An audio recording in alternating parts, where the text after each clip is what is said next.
Anyway, for context, because I know I started this conversation before chat showed up, someone DM'd me and they were like, hey, when are you going to kill yourself? And I am always fascinated by stuff like that because like we've been saying, I've never found myself compelled to even press the dislike button on a video, let alone DM somebody something that mean.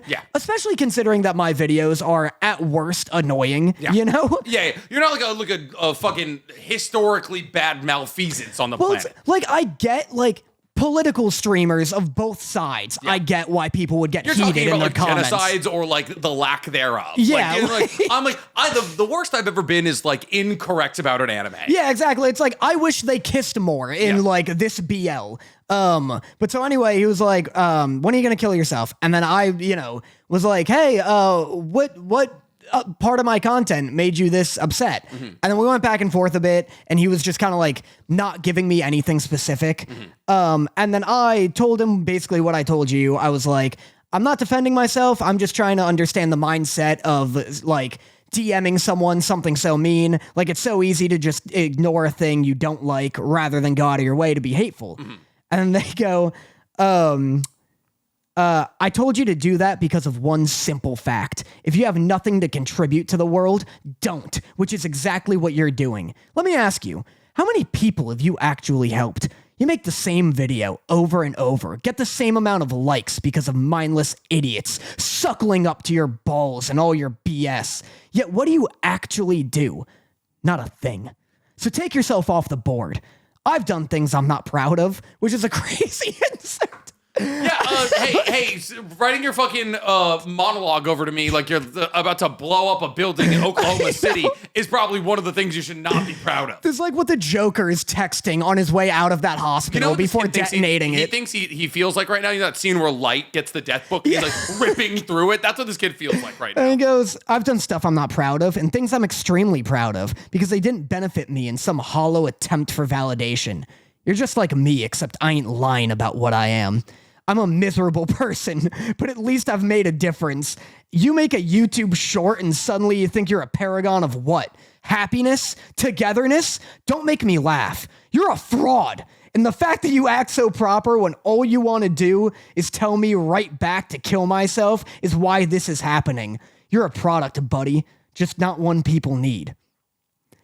Crazy. That's a truly insane thing to say to another person. But also, I can tell you right now, that kid is sitting somewhere windowless with an Avenged Sevenfold shirt on, listening to like, I hate everything. Like just thinking he's cooking up something for you. I know. I just love, this is after me just being like, why would you write something so mean? And he's like, you think you're what? A paragon of happiness? Like, no. Nope. I think I'm just making gentle parenting is what you're doing. Yeah, I think I'm just making a silly video. I also love you being like, yeah, that dude's wearing an Avenged Sevenfold shirt listening to a different band. Yeah. I mean, it's two divorced dad metal rock bands about being angry at women. Anyway, hi.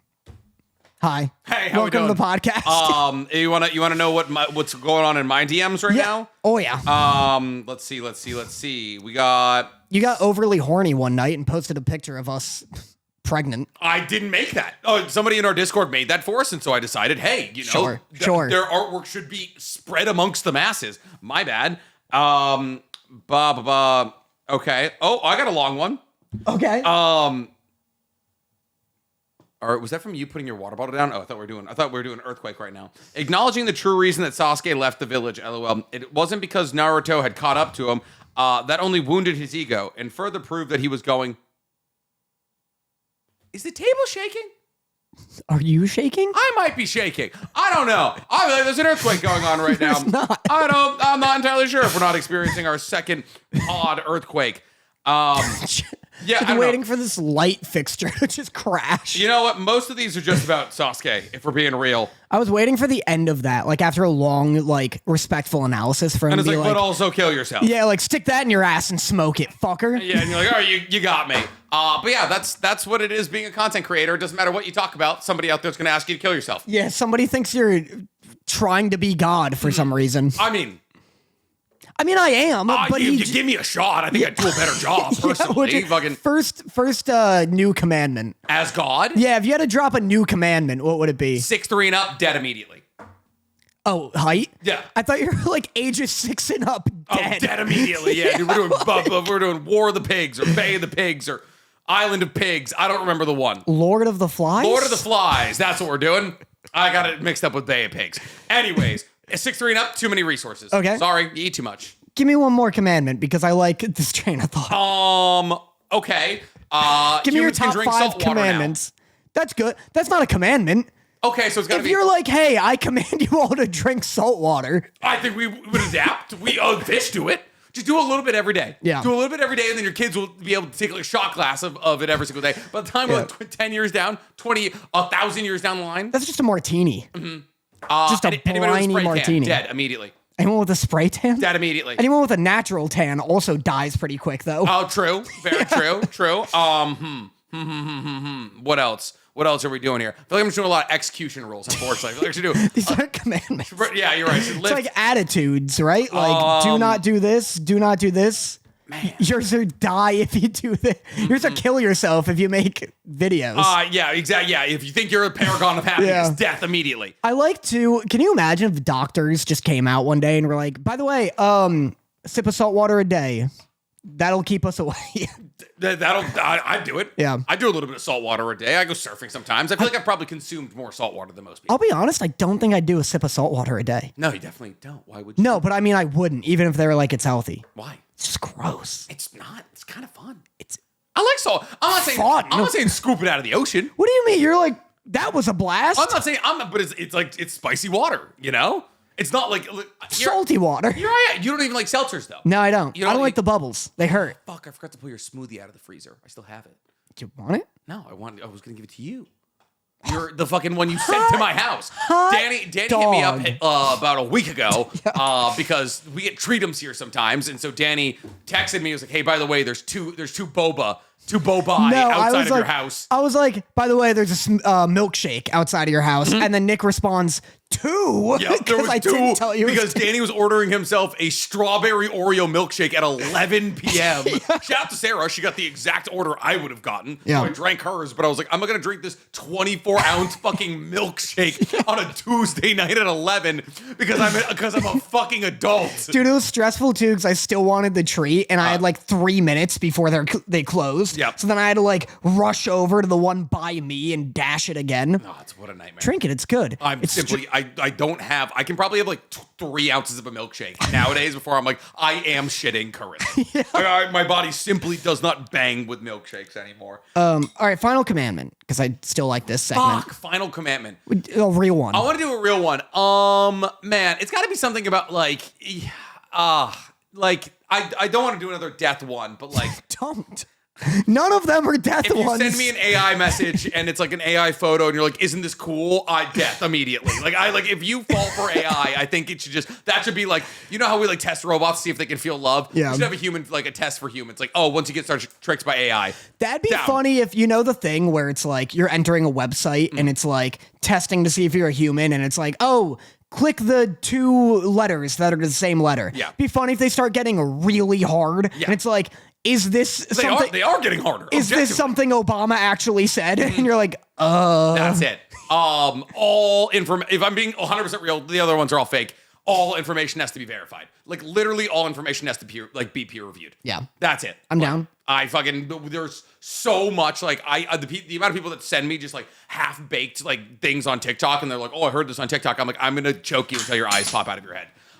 Because being raised like in a science, well, not in a sance household, but like being raised in a science lab. Yeah, I was raised in a religious household, but like becoming a scientist and then getting a master's in biochemistry and like everything is peer reviewed. Like it's so hard to get information to become fact. And then like just watching the last like decade information just become like subjective and everyone can be correct like with no basis whatsoever drives me fucking insane. So that'd be my actual first amendment of the 8 whatever. Yeah, 10, the bill of don't do these. 10 fucking my eye. I scratch these into a stone. Yeah, everybody comes over 6 feet nowadays.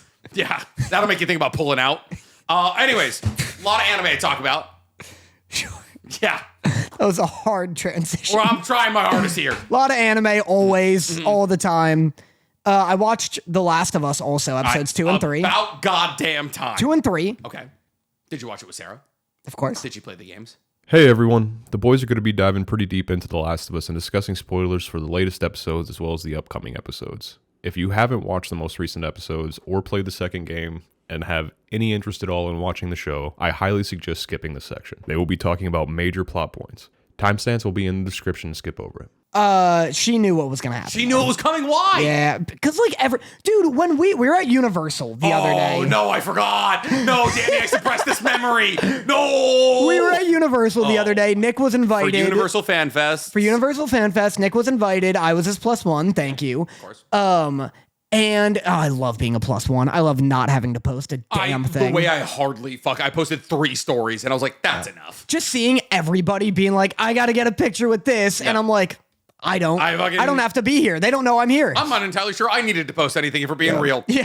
I don't think they check. But we were with Andrew Waffalo Yes. of the Escape Pod podcast, which I love. And we're on the endless escalator. The 4 escalators you need to ride to get from the back lot to the other lot at Universal. Spoiler for season 2 of The Last of Us and also Last of Us 2, the video game. Yes. Which is a spoiler I wouldn't think I need to make Because- except for this experience. My God, I thought everyone knew. Yeah, we're on the escalator and Nick just whips around and goes, how did Sarah feel when she saw that Joel died? And then Waffalo's just like, what? I shot a crit into his heart. He was like, oh, literally a repulsed noise left his body. He was like, oh, he was like, I haven't been spoiled for anything in that. And I was like, oh, that's the big one. Yeah, it's like, how? How have you not? Years. I know. 8 years. I mean, like I said, even Sarah knew ahead of time just from TikTok and stuff. Sarah's also a chronic, self-spoiler, though. Yeah. She gets stressed out during an episode of a show, and she will go on Wikipedia and see if things turn out okay. Yeah. I haven't played the Last of Us video games, and I spoiled the end of season 2 for myself. Yeah? Yeah. I'm not going to do it for everybody else, but I got angry at watching episode 2, and I typed in something, and I was like, and then I saw that the season's not going to pan out in the way that I want it to, and that's aggravating to me. Yeah? Yeah.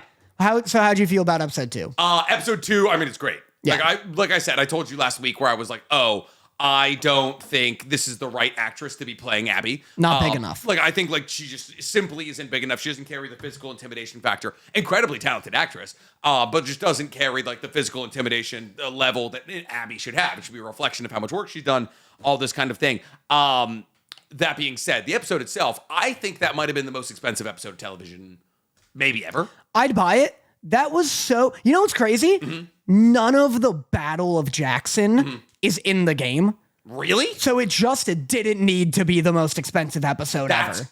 crazy. And it's awesome. Because I saw the running, those are all extras in makeup. They had they must have had 400, 500, 600 people on set that day. Yeah. Fucking crazy. Dude, I love when they unleashed Dog Team 6 on the fucking...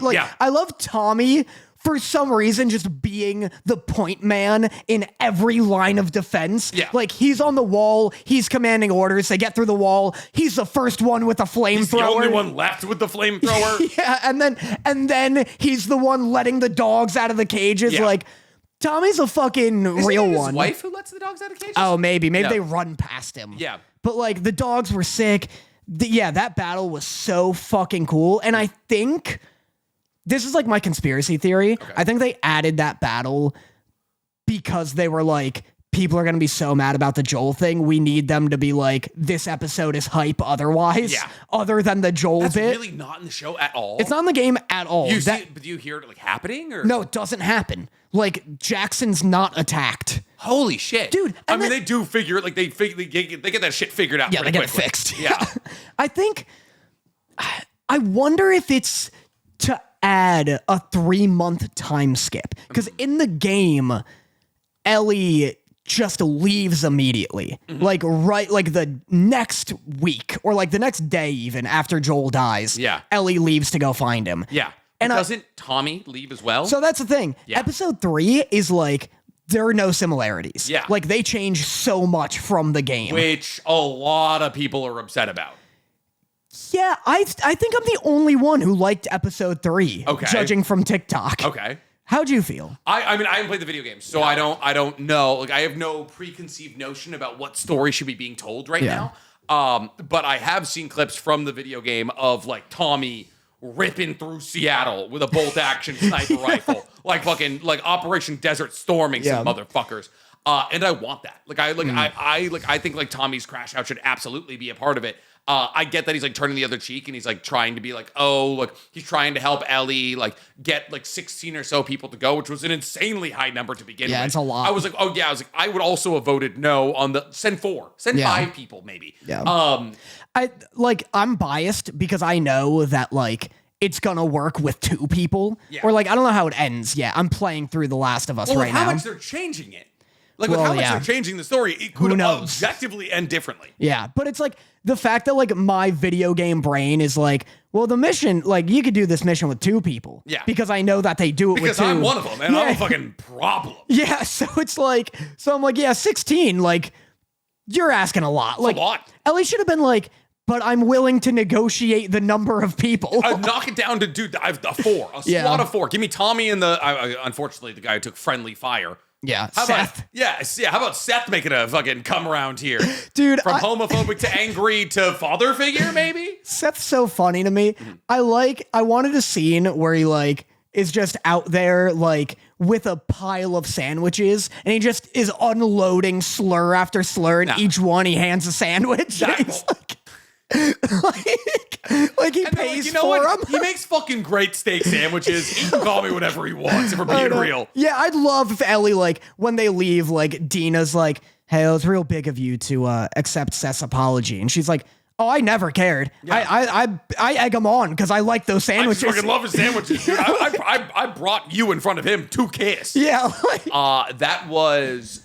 So then there's in episode 3 where he once again comes out and he's like, here, take my gun. It's better kind of thing. And he's like, I caught some friendly fire. Ellie just, listen, better episode for her in general. But like, I don't love her currently. Why? I'm obviously coming. I think we're not really supposed to like. She's not supposed to be your favorite character right now. Like it's supposed to be like a grow, like she grows on you kind of thing. But like Seth is just like out of busting his ass. Like he's apologized. He's making her sandwiches. He's the one supplying their entire trip to Seattle, and like he has to stick his hand out to shake. Like just say thank you. Say thank you. I guess he called her a word. That upsets her. 100%. I mean, well, also Ellie. Here's the thing. I feel like a lot of people aren't allowing Ellie. They're not allowing that she's 19, that she's gone through just wave after wave of trauma, and they didn't allow her that in the first game either, or season, because like we talked about it with Joel, like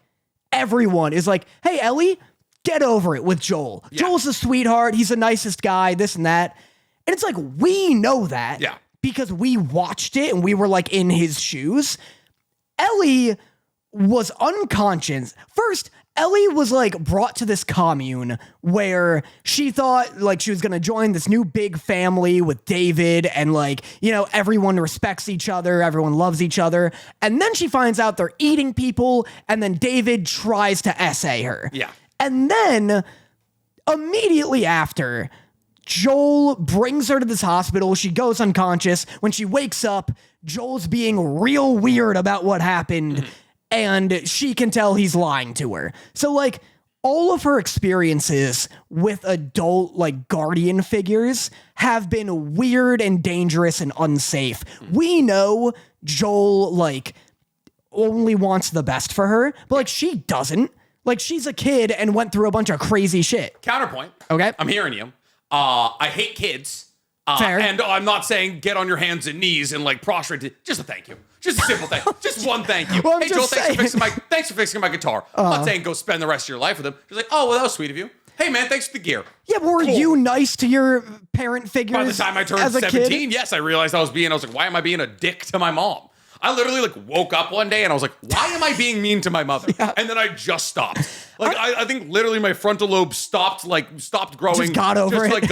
I 17 and a half and I was like, there's no reason for me to be a dick to my mother. Yeah, I don't know. I think the writing is like very realistic and like every character beat that's happened in the show makes sense to me. And I just feel like because you're angsty. And angry. Well, because I'm angsty and angry, and I hate everyone who speaks to me. Yeah. But, like, I just think, like, a lot of people are having, like, like viewer brain where they're like Joel's the best. He's a sympathetic angel. Like, why doesn't she get that? It's because she fucking didn't watch with a god's eye everything that happened like we did. Yeah, and so similar with like Seth, we're like, we see a guy trying to make up for his mistakes. And I'm also sympathetic to like people being sorry about things. But I also get that Ellie's like I don't give a shit. Like, who cares? Like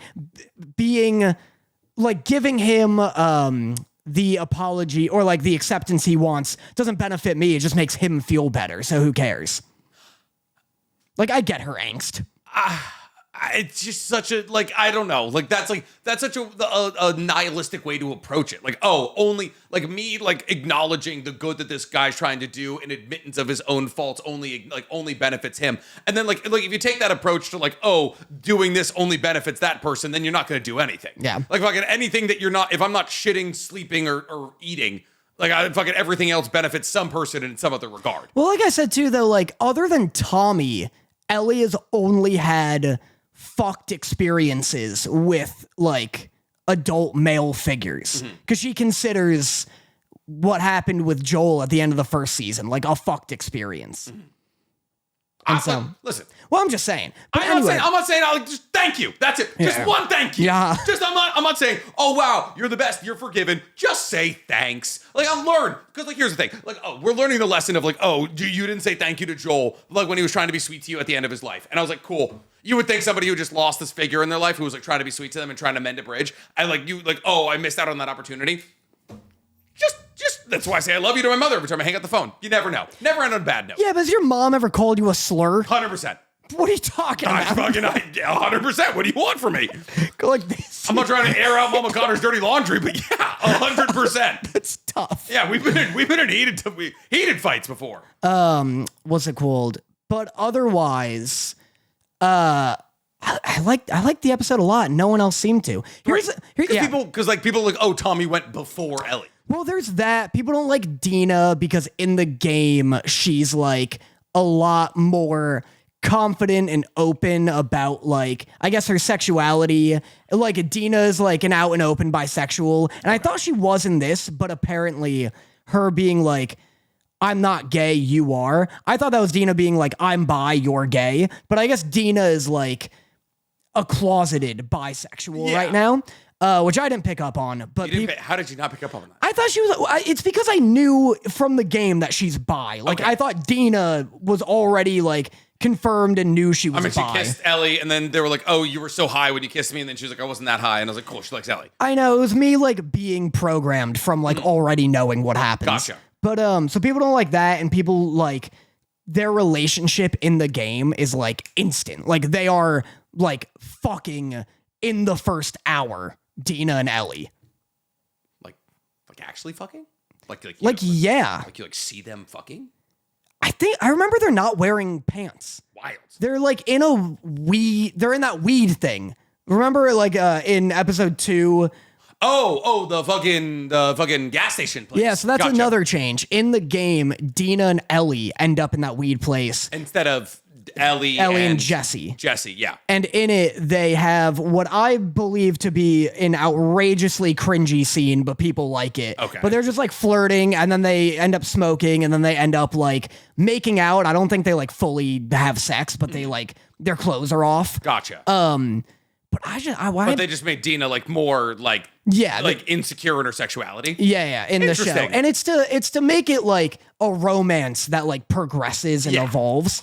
And people don't like that, apparently. Very interesting. They just want to fucking, I guess, see it happen. I don't know. I guess they're like, apparently it's a trope of like bisexual characters that it's like, oh, they have to like discover their bi from straight. You know, like they have to go on this spectrum rather than just like have a character. It's like, oh yeah, I'm bisexual and there's no like asterisks about it. But wouldn't most people have to find out that they were like a different sex? Like it's like everybody's raised with the assumption that they're straight. They're programmed by society to believe that they're straight. And then there's absolutely some people who figure it out earlier than others that they are not. They're bisexual, pansexual, transsexual, anything like that. But like that is there's still a journey of some sort to any part of that. I imagine. I think the bit is that they're like we're sick of seeing the journey. They're like, just have a character that's bisexual and like finished being bisexual. Gotcha. Like we don't want to see the egg cook. The Yeah, egg is ready to be served. It's like similar with like a lot of minority groups are like, I'm sick of seeing like a story about slaves. Yeah, like a slave story. Yeah, like just like be superheroes or something. Or like tell just me, have them be like black and happy, you know? Like, like living in the suburbs or something like that. We don't need another 12 years a slave. yeah, but Interesting. But I'm more upset about the Tommy bit, if I'm being real. I'm not like I'm playing the game like alongside the show. So I'll watch an episode and I'll get ahead in the game and I'll watch one. Oh, fuck, that's a video idea right there, Dan. It's been fun as hell. That's a video idea. That's what I did with Soul Leveling. Just talk about like the differences between the video game and the episode on like a per episode basis. Oh, really? Oh my god, it'll fucking bang. Well, it's been sick with this because, like I said, episode 3 is like. Put that on honestly brutal. You should do it. Honestly, you should. Maybe. Honestly, that'd be brutal. Yeah, it would be. Maybe. I mean, like, yeah, maybe. But episode 3 has so many goddamn changes that I'm like, I feel like I'm playing a game from a different franchise. Yeah. Which I get upsets people, but I think the show is doing it way better. You think so? Way So better. like if Tommy doesn't end up in Seattle, you wouldn't be pissed about that? I like Tommy in the show. I haven't gotten to him in Seattle yet. Like, in the game, they're not looking for Joel's killers right now. Okay. They're looking for Tommy. Oh, like, because Tommy dips like immediately. yeah, Tommy, like, Ellie's. They end up in Seattle because they're looking for Tommy, right? Well, Ellie's like, Tommy, let me go hunt Joel. And Tommy's like, no, we can't do that, this and that. And he's like, here, give me a day. I'll ask my wife. And like they do in the show, I'll ask my wife and then we'll let you know. And she's like, all right. Next day, his wife shows up to Ellie and she has a note from Tommy saying, don't let Ellie leave. I've gone off to find Joel's killers. Gotcha. And so then the wife is like, go fucking bring back my husband. Yeah. And so that's a big change. Another big change. I get that like we're trying to empower the main character of the story, which is Ellie, to like be the one who's like the guiding hand of revenge here. But I feel as though Tommy has an equal share and responsibility of like that's his brother. Yeah. Like that's like he's known her way like he knew Joel way longer than Ellie ever did. I don't mind.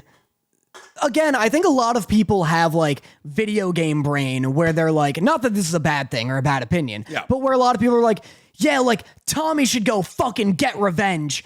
I find it like fine and realistic that Tommy's like, hey, Joel would go after me if I was alive. He wouldn't go after me for revenge. Also, I'm a father with a family and I'm running this city. Yeah. I can't be going on revenge missions. Like, this isn't a movie. No, 100%. Like he's like, yeah, I'm not gonna schlep up to Seattle hundreds of miles by myself and go take on like a literal army by myself.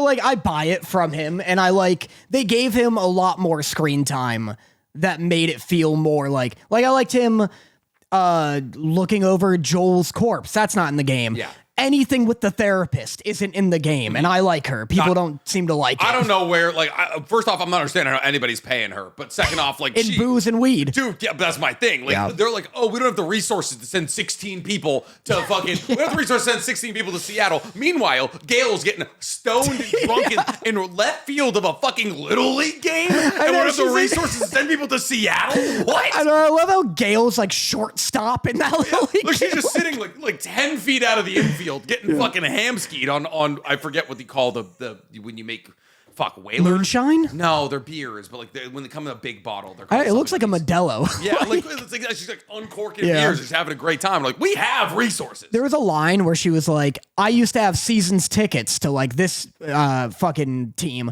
Yeah. I thought she said, I have seasons tickets.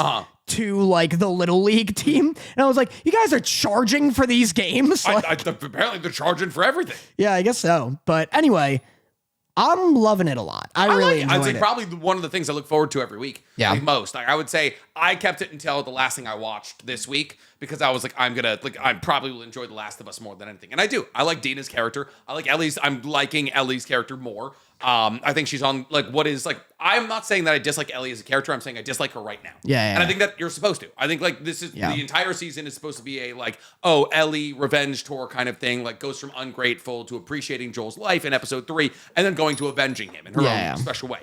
So I'm not saying Ellie's a bad character. And if anything, my ability to dislike her in this moment is a characterization of the fact that she's written well. Yeah.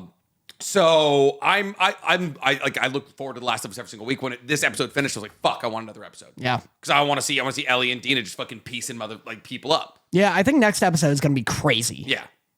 Speaking of episodes that we thought were gonna be crazy, you want to talk about Fire Force? That was wild of you. Yeah, that's called the segue right there, baby. Dude, when's it gonna happen? Yeah. Oh boy. When's Fire Force coming back? Yeah. Okay, here's my thing. Episode 4. We're talking about episode 4 of Fire Force. I want to establish right now that I have the capacity to not only judge the shows that I like, but also show forgiveness to the shows that I don't. Because this week, I do genuinely believe one of the best episodes we got was from Lazarus. And I have been very down and out on Lazarus. I call it the worst episode of the week, the last 3 weeks.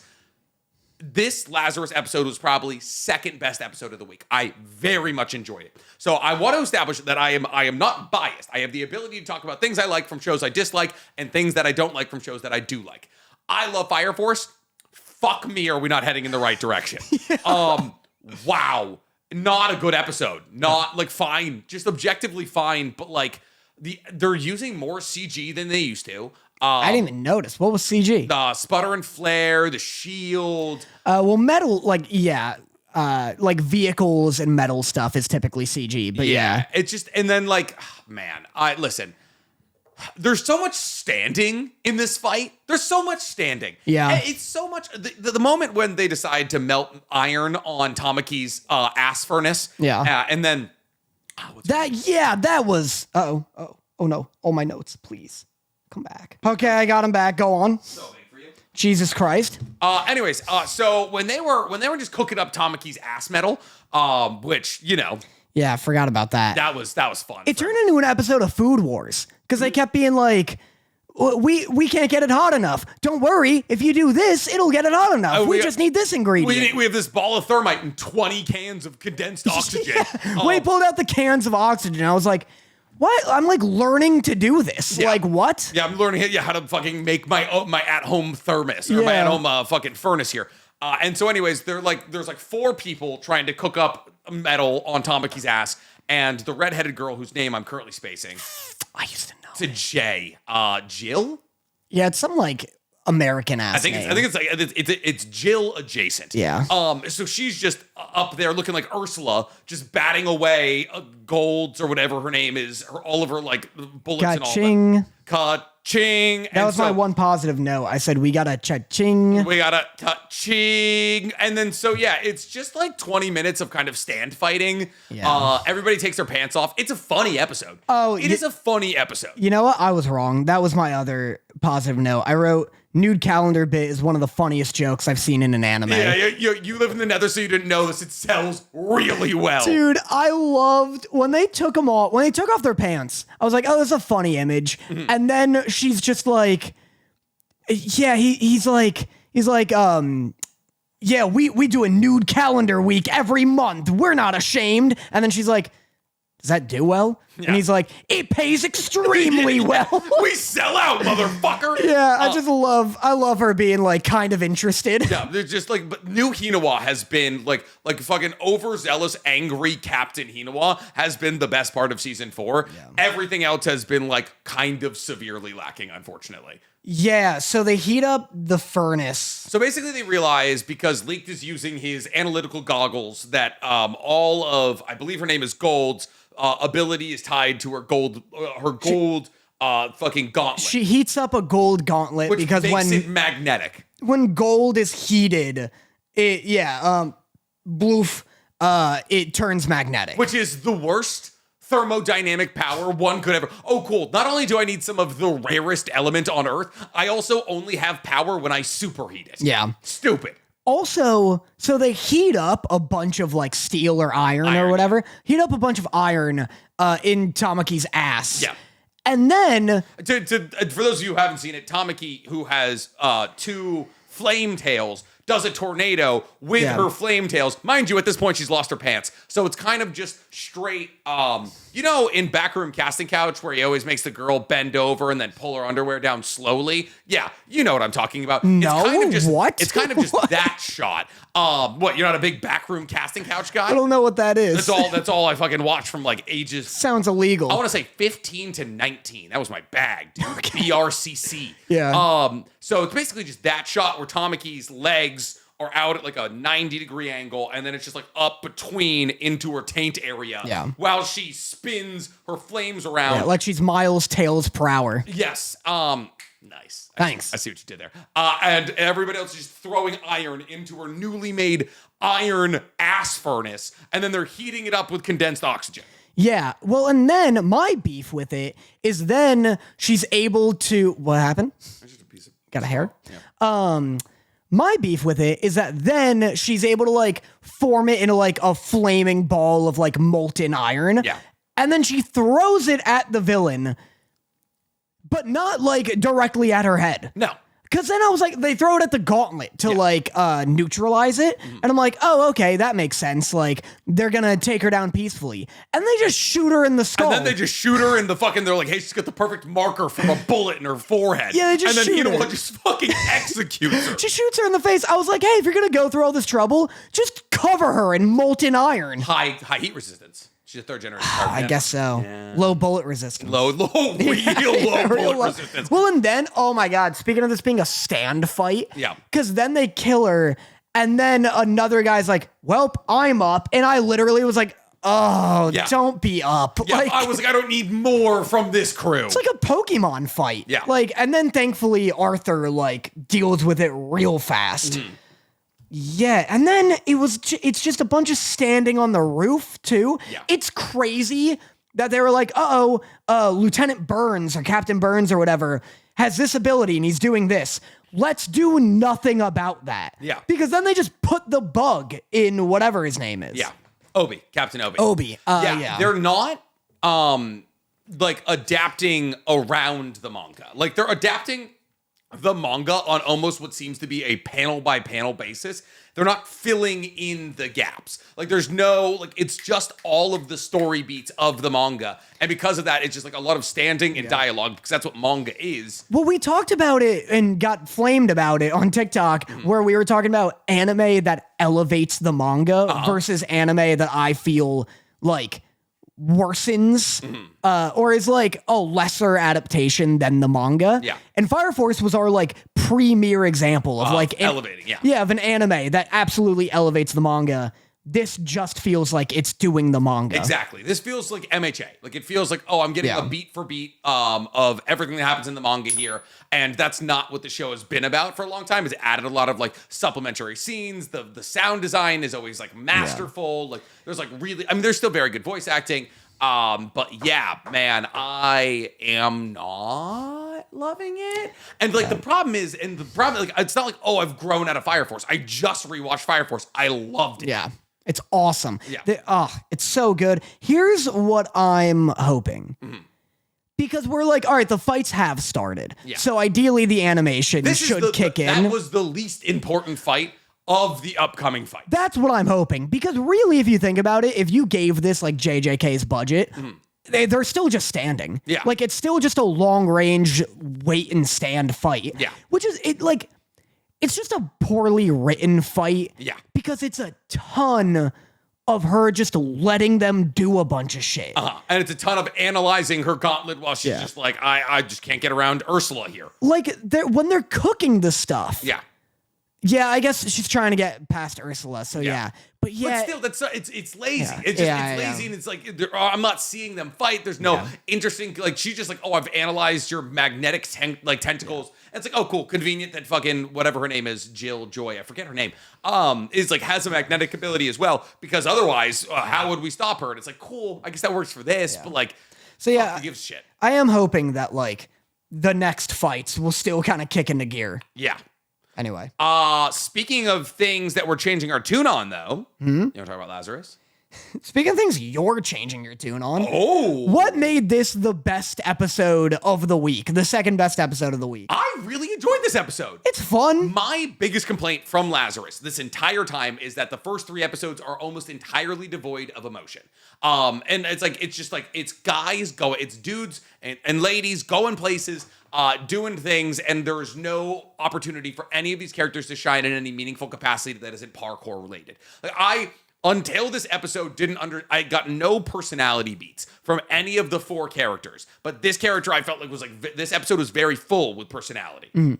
Like you have the classic, the young kid has to be a girl. Right. That's a trope I haven't seen in a long time. That's an assassin's classroom callback right there, dude. Like, that's a pretty boy. Now he's a girl. Yeah. And now, mind you, the bad guy, he's trying to get in with that girl. Yeah. I really liked when he was like, they're like, hey, why aren't you shaking it bad style? And he was like, I need someone to dance with me if I'm going to get comfortable. Like, I like that his response was like, I'm not going to dance alone. Someone dance with me. Yeah. And then I really liked the dude being an awful dancer. Yeah. That was fun. And getting all the attention. That's personality. Yeah, right yeah. there. Like, that's personality. That's fair. Like, and then it's like, the girl and the main character whose name I don't know. I don't know anybody's name in this show. That's a symptom of like, this show may not, like, it's not that compelling from a character standpoint. I don't know anybody's name. But them all being in that club, I felt like gave them this opportunity to shine as like personalities. Which is only heightened by like the helicopter chase and all of them coming together to work together in said helicopter chase. And so I thought it was like, also, I think it was the prettiest episode, personally. I think when the blonde kid gets dressed as a girl, does he not look like Howell and Sophie had a kid? Yeah, it does. Like almost to a T, looks like Howell and Sophie had a kid. Yeah. So I don't know. I thought it was like a fun, I will say though, even regardless of this being the best episode, the sound design on this show was a fucking nightmare. Really? Still? Like, to this day, it's like almost distractingly bad how bad the sound design is. When they're in the club, and this is so ironic that the director of John Wick is working on this show. Think about some of the most iconic scenes in John Wick. All nightclub massacres. All nightclub fucking massacres. But what's the one, like, through line of them being in a nightclub? Good music? Well, it's like music, but it's overwhelmingly loud, right? Okay. It's like, you think there's like 4 of them. There's the one in 4 where he's in the one in Japan. Yeah. There's the one in I think the second one where he's in like the Colosseum. Yeah, he's club. in like a Greek Colosseum. Yeah, in Athens. He's like in a Colosseum club. There's the first one where he's like going through the Russian bathhouse. The through line to all of those is that they're in a club. It's loud. You can barely hear the gunshots kind of thing. For some reason, they're in this nightclub. It's on like it's so high in the sky. It's in its own extrajudicial space. And for some reason, the music is like, and you can hear, everybody can hear each other. The gunshots are like clearing people out. And it was just like, it's such a weird choice. Sound is like heighten the action by drowning it out with the music of the nightclub. Yeah, that's fair. They have so many talented people working on it. From a music and like sound design perspective, I don't understand how they're fumbling the sound design so badly. Yeah, I mean, to be fair though, the John Wick guy's just doing the fights. He's just doing the fights. He's doing choreography. So, I'm not saying that's why I'm like, it's ironic he's working on it. It's not his fault. So yeah, no, I don't know. It was fun though. I had a lot of fun with the episode. They even busted. I said it looks like Studio Ghibli. They even busted out Nausicaa's glider. Yeah, they did. Yeah, that was crazy. Like he's just like ripping around on Nausicaa's glider, ending the entire Ghibli scene. And I also wrote the least realistic thing about this club is how fast the drinks are served and the fact that the bartender can hear you. Yeah. The fucking, she walks up, she's like, another drink. It's just her. It's just there. Yeah. That's a good note. They didn't even show her like waiting behind 4 stacks of people to go get their $14 vodka seltzer. Yeah. What didn't you like about this episode? No, I mean, I liked it enough. It just was like, there are character beats. The characters still just aren't on a level where I'm like, oh, can't wait to see like what this dude's doing. Like, I'm not saying I like give a shit about them. I'm saying it's the first time. Like, this should have been episode 2. Yeah. Because nothing leading up to this has meant anything. That was like the cool thing about this episode is that something that happened had consequences. Yeah. They went to fucking Turkey and they ate baklava and they were like, well, and then they just left. And then that's a rare flower. Didn't do anything with that. Like, remember when they're leaving the fucking baklava, the grandma's house? They're like, where'd you get that flower? And it's like, oh, Skinner or whatever his name is sent it to me. And then they were like, oh, wow, it's from a rare area. Yeah. Next episode, they're like, oh, by the way, we hacked a digital wallet.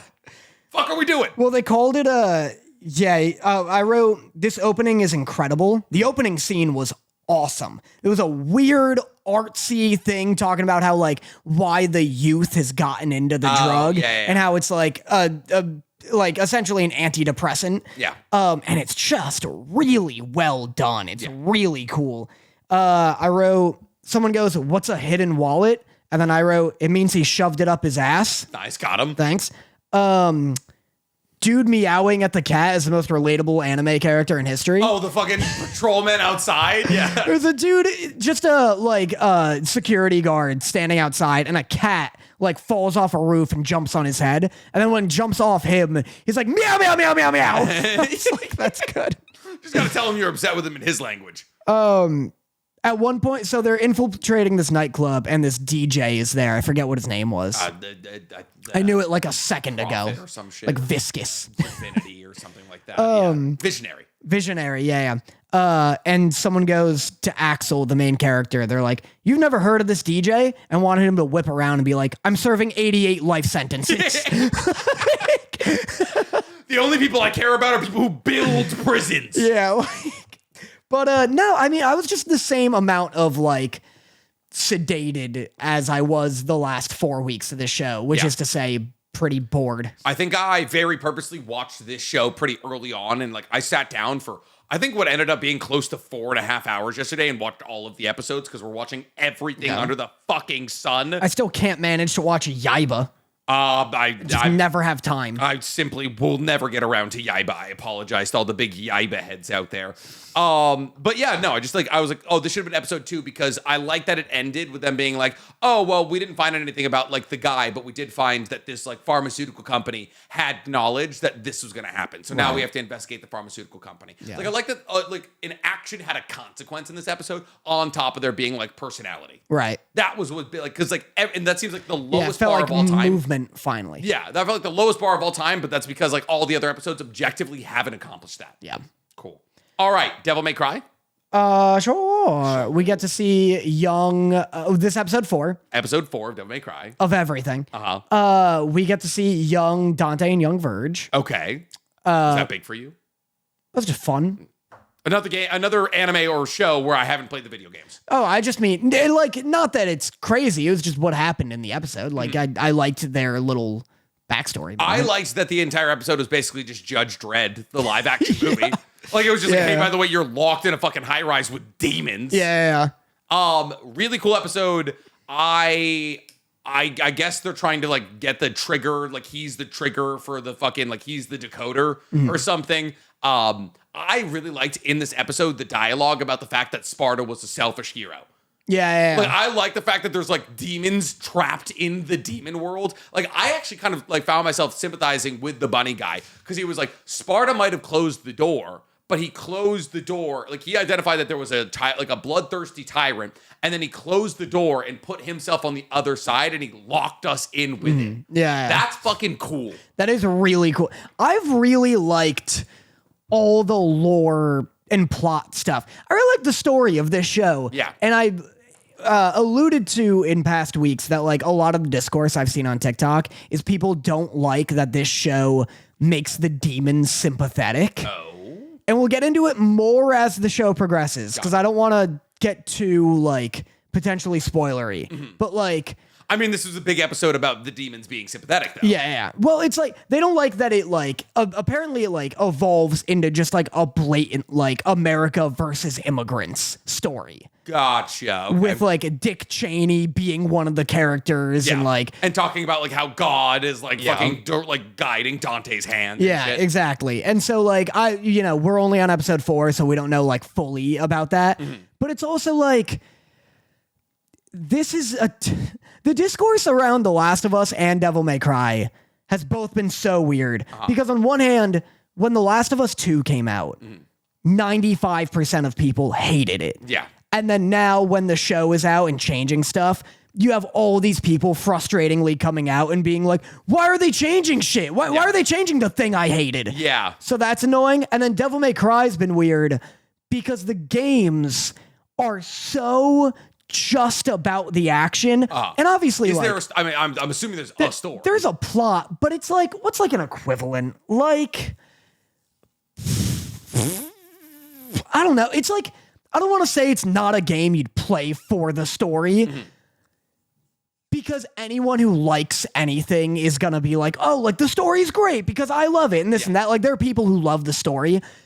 I would say your average like outsider, it's like a skip in the cutscenes kind of game. You know what I mean? Like You're just like here to like hit nasty triple S combos or something. yeah, you're like really like they introduce some like one-dimensional bad guy. Dante's like clearing through bosses, getting sick, unconventional weapons.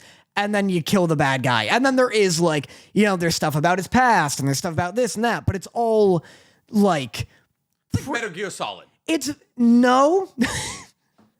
Metal Gear's I've never, every Metal Gear game I've ever played, I'll just skip right through the story. Metal Gear Solid has like 40 hours worth of cutscenes, and that's like the primary driving And I force. skip right the fuck through them.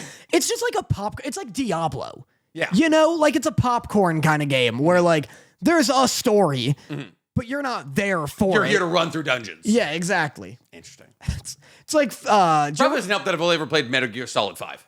I was gonna say that one's got the least story, but the worst one also. Yeah. Did you ever play the For Honor campaign? Oh, yeah. You know, it's like that. It's a Mortal Kombat. That's what it is. It's like, oh, you're like, okay, cool. Okay, I'm fighting fucking Katana now. Nice. Yeah. I wonder what happened. Was I walking through a fucking battleground and she happened to appear in front of me? Was I walking and then Katana showed up? Probably. Yeah, awesome. Cool. I'll fight her now. And then she won't die and I'll probably see her 3 hours from now gameplay wise. But so since it's a show, they have to like make the story matter.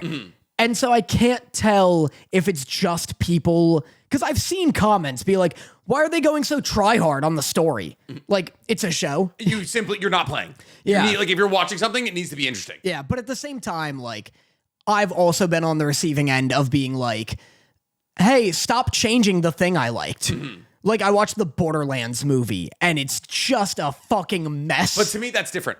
Okay. Because to me, that's like soulless. Yeah. Like that was like, and to a degree, the Minecraft movie was also like we're not like staunch defenders of the Minecraft movie. We just like are like, hey, we enjoyed it. Like it was like a fun hour and a half watch. Like I'm not like I didn't leave the movie theater being like, wow, I need that hour and a half back. I was like, I giggled. I had a fun time.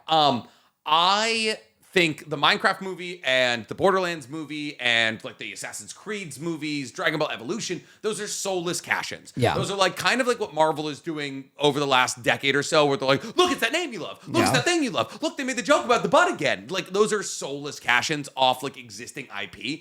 When you change the story to try and tell a more compelling story, because you can tell you're watching the Borderlands movies, you're like, oh, we didn't even try to make this compelling or interesting. Yeah. The second that you cast Jack Black and Kevin Hart in the same movie, you're like, you've absolutely signed off on the idea of writing a compelling story. Right. So it's like to me, Devil May Cry, even The Last of Us. Like The Last of Us, I'm very vocal about. I want Tommy to be in Seattle, kind of thing. But like I can tell that they're the reason they're changing things is because they're trying to make the story as compelling and believable as possible. Yeah. So agreed. But anyway, but you liked it. You liked the Sparta backstory, and you liked. Yeah, I thought it was really sick. Cool. I also like it. I like the idea of like, hey, it might from a human perspective, it might have seemed cool to shut us off from hell. And I also like, and this is something we've talked about with Invincible ad nauseum. I like when there's two sides of an argument for a show. Yeah, like I like that. Like, hey, but if he hadn't closed it, you guys were going to invade the human realm and probably destroy humanity. And it's like cool. Like some people got trapped behind the gate that probably shouldn't have been there in hell. But like the only reason that it needed to be closed in the first place is because you couldn't coexist with humans. Yeah. Isn't this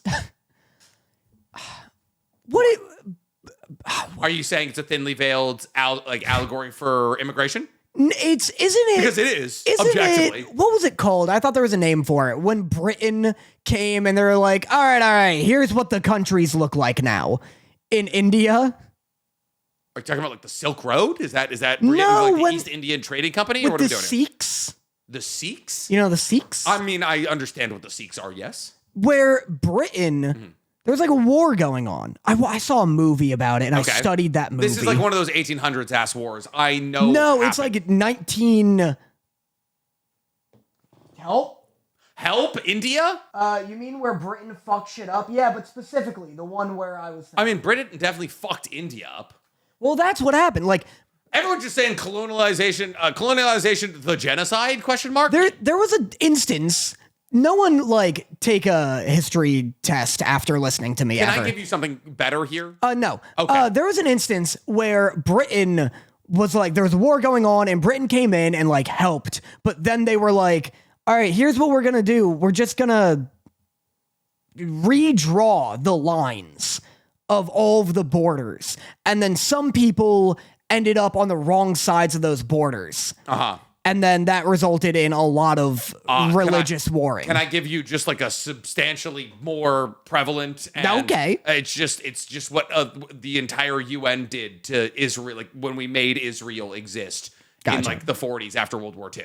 Gotcha. And we're like, oh, hey, Palestine and like Palestinian people. I understand that you've existed there for like hundreds, if not thousands of years. But everyone got real angry at the Jews there for a couple of decades, and we need to have a place for them to settle down. So we're like, cool that you've been there, but we're actually we're gonna take what you identify as a holy city in Jerusalem, and we're gonna give it to the Jews because they also believe it's a holy city. Everyone believes Jerusalem is a holy city. And so the Palestinians were like, oh, that's not great because they don't like us all that much, and they're really mean to us. And then we funded the fuck out of Israel.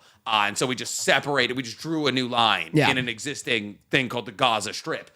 So that's, if you do want to take an actual history lesson based off actual true realistic fact and not, I mean, like I understand what Danny was trying to say almost definitely happened, but he doesn't know what he's talking about. Partition, apparently. Partition.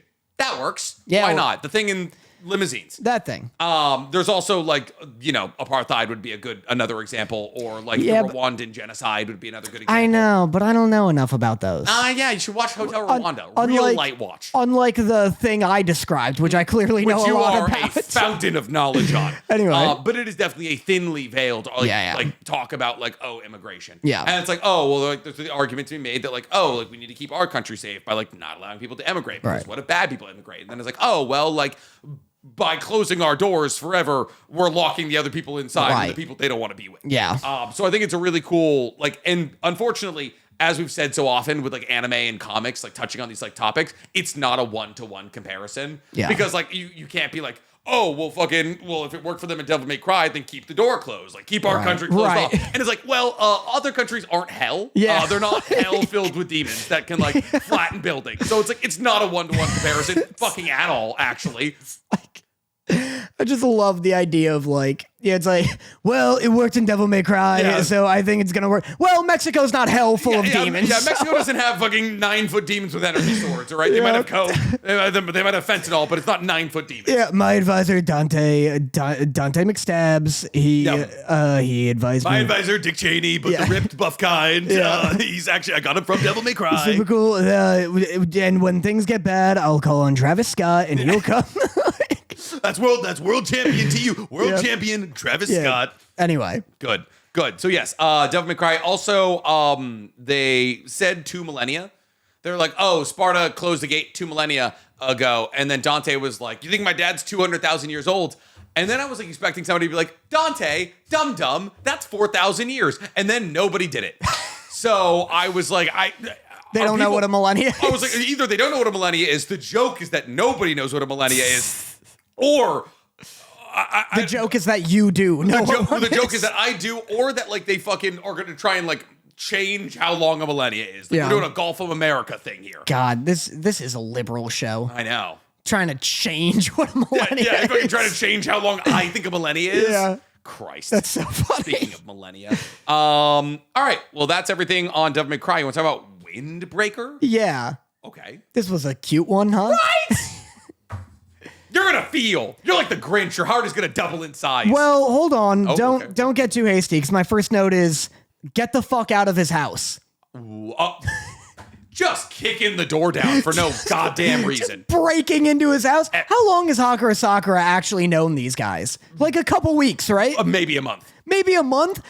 Just tracked him down and broke into his home while he's sick? How did they know where he lived? I don't know. Yeah. Like school directory? Because that school, the school with no teachers and like more graffiti than actual paint, Yeah. has a school directory, an up-to-date school directory. Do you remember when your school used to send home like phone books of everyone, every student in the school? No. That's how I used to make kids invite me to their birthdays. Time out immediately. Hi, That- Mrs. Jefferson. I'm aware your child has a birthday coming up. I'd like to go.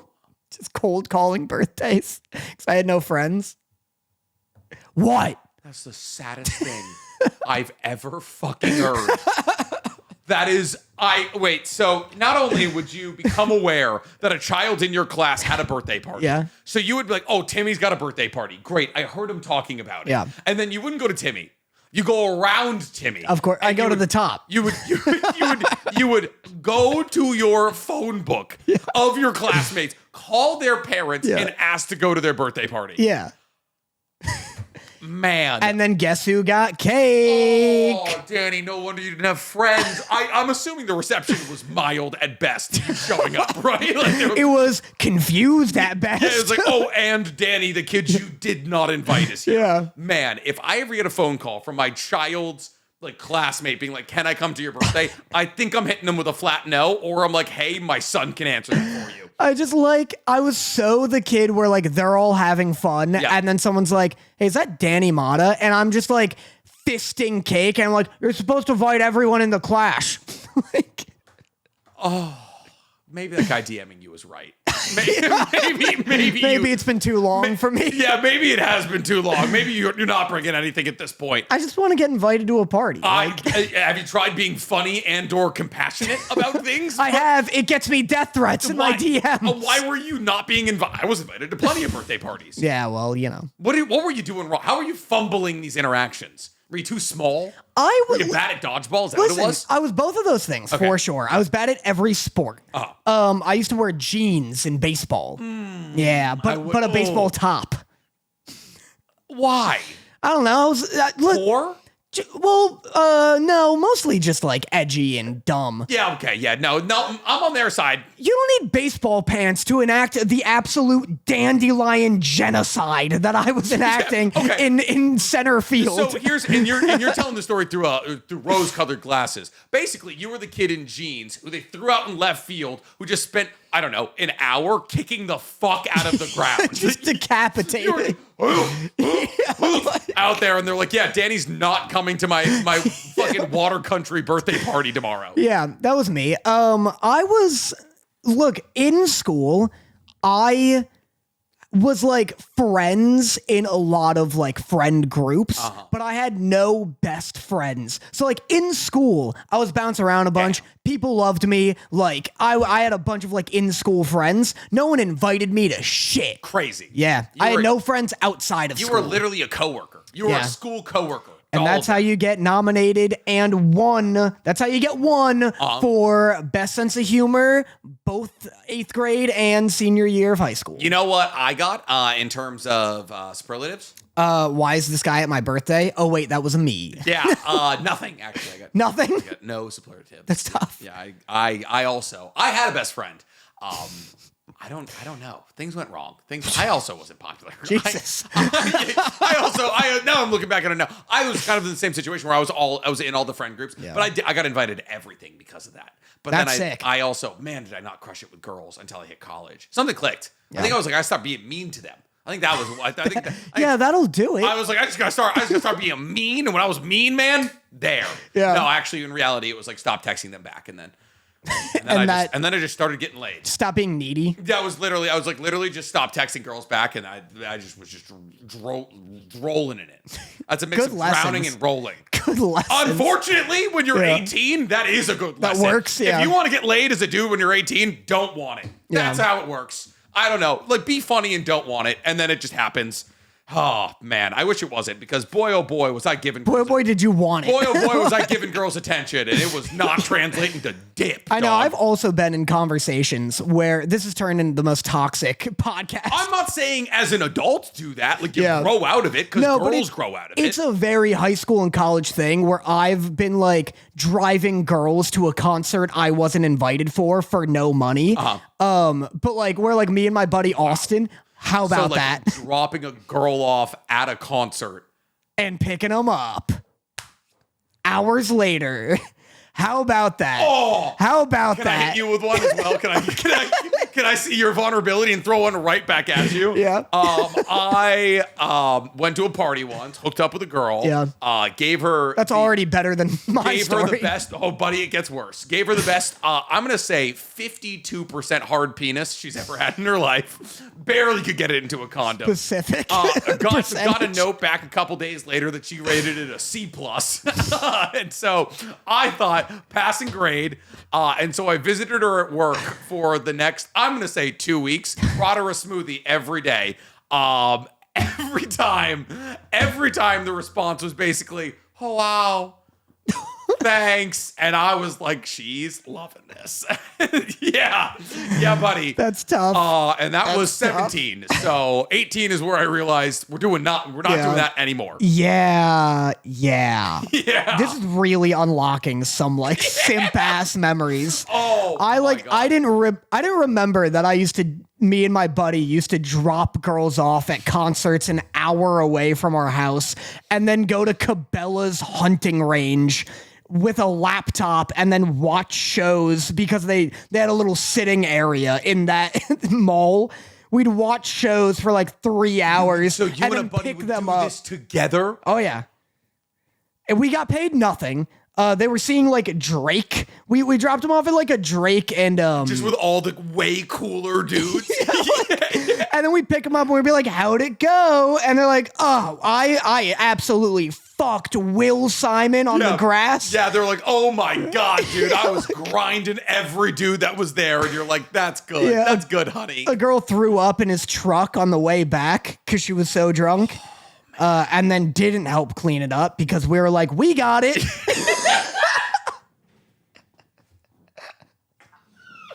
Oh, you know what, guys, do simp. But anyway, my point. Simp. You need to understand. It's how you get funny. What doesn't kill you makes you funnier. It does make you funnier.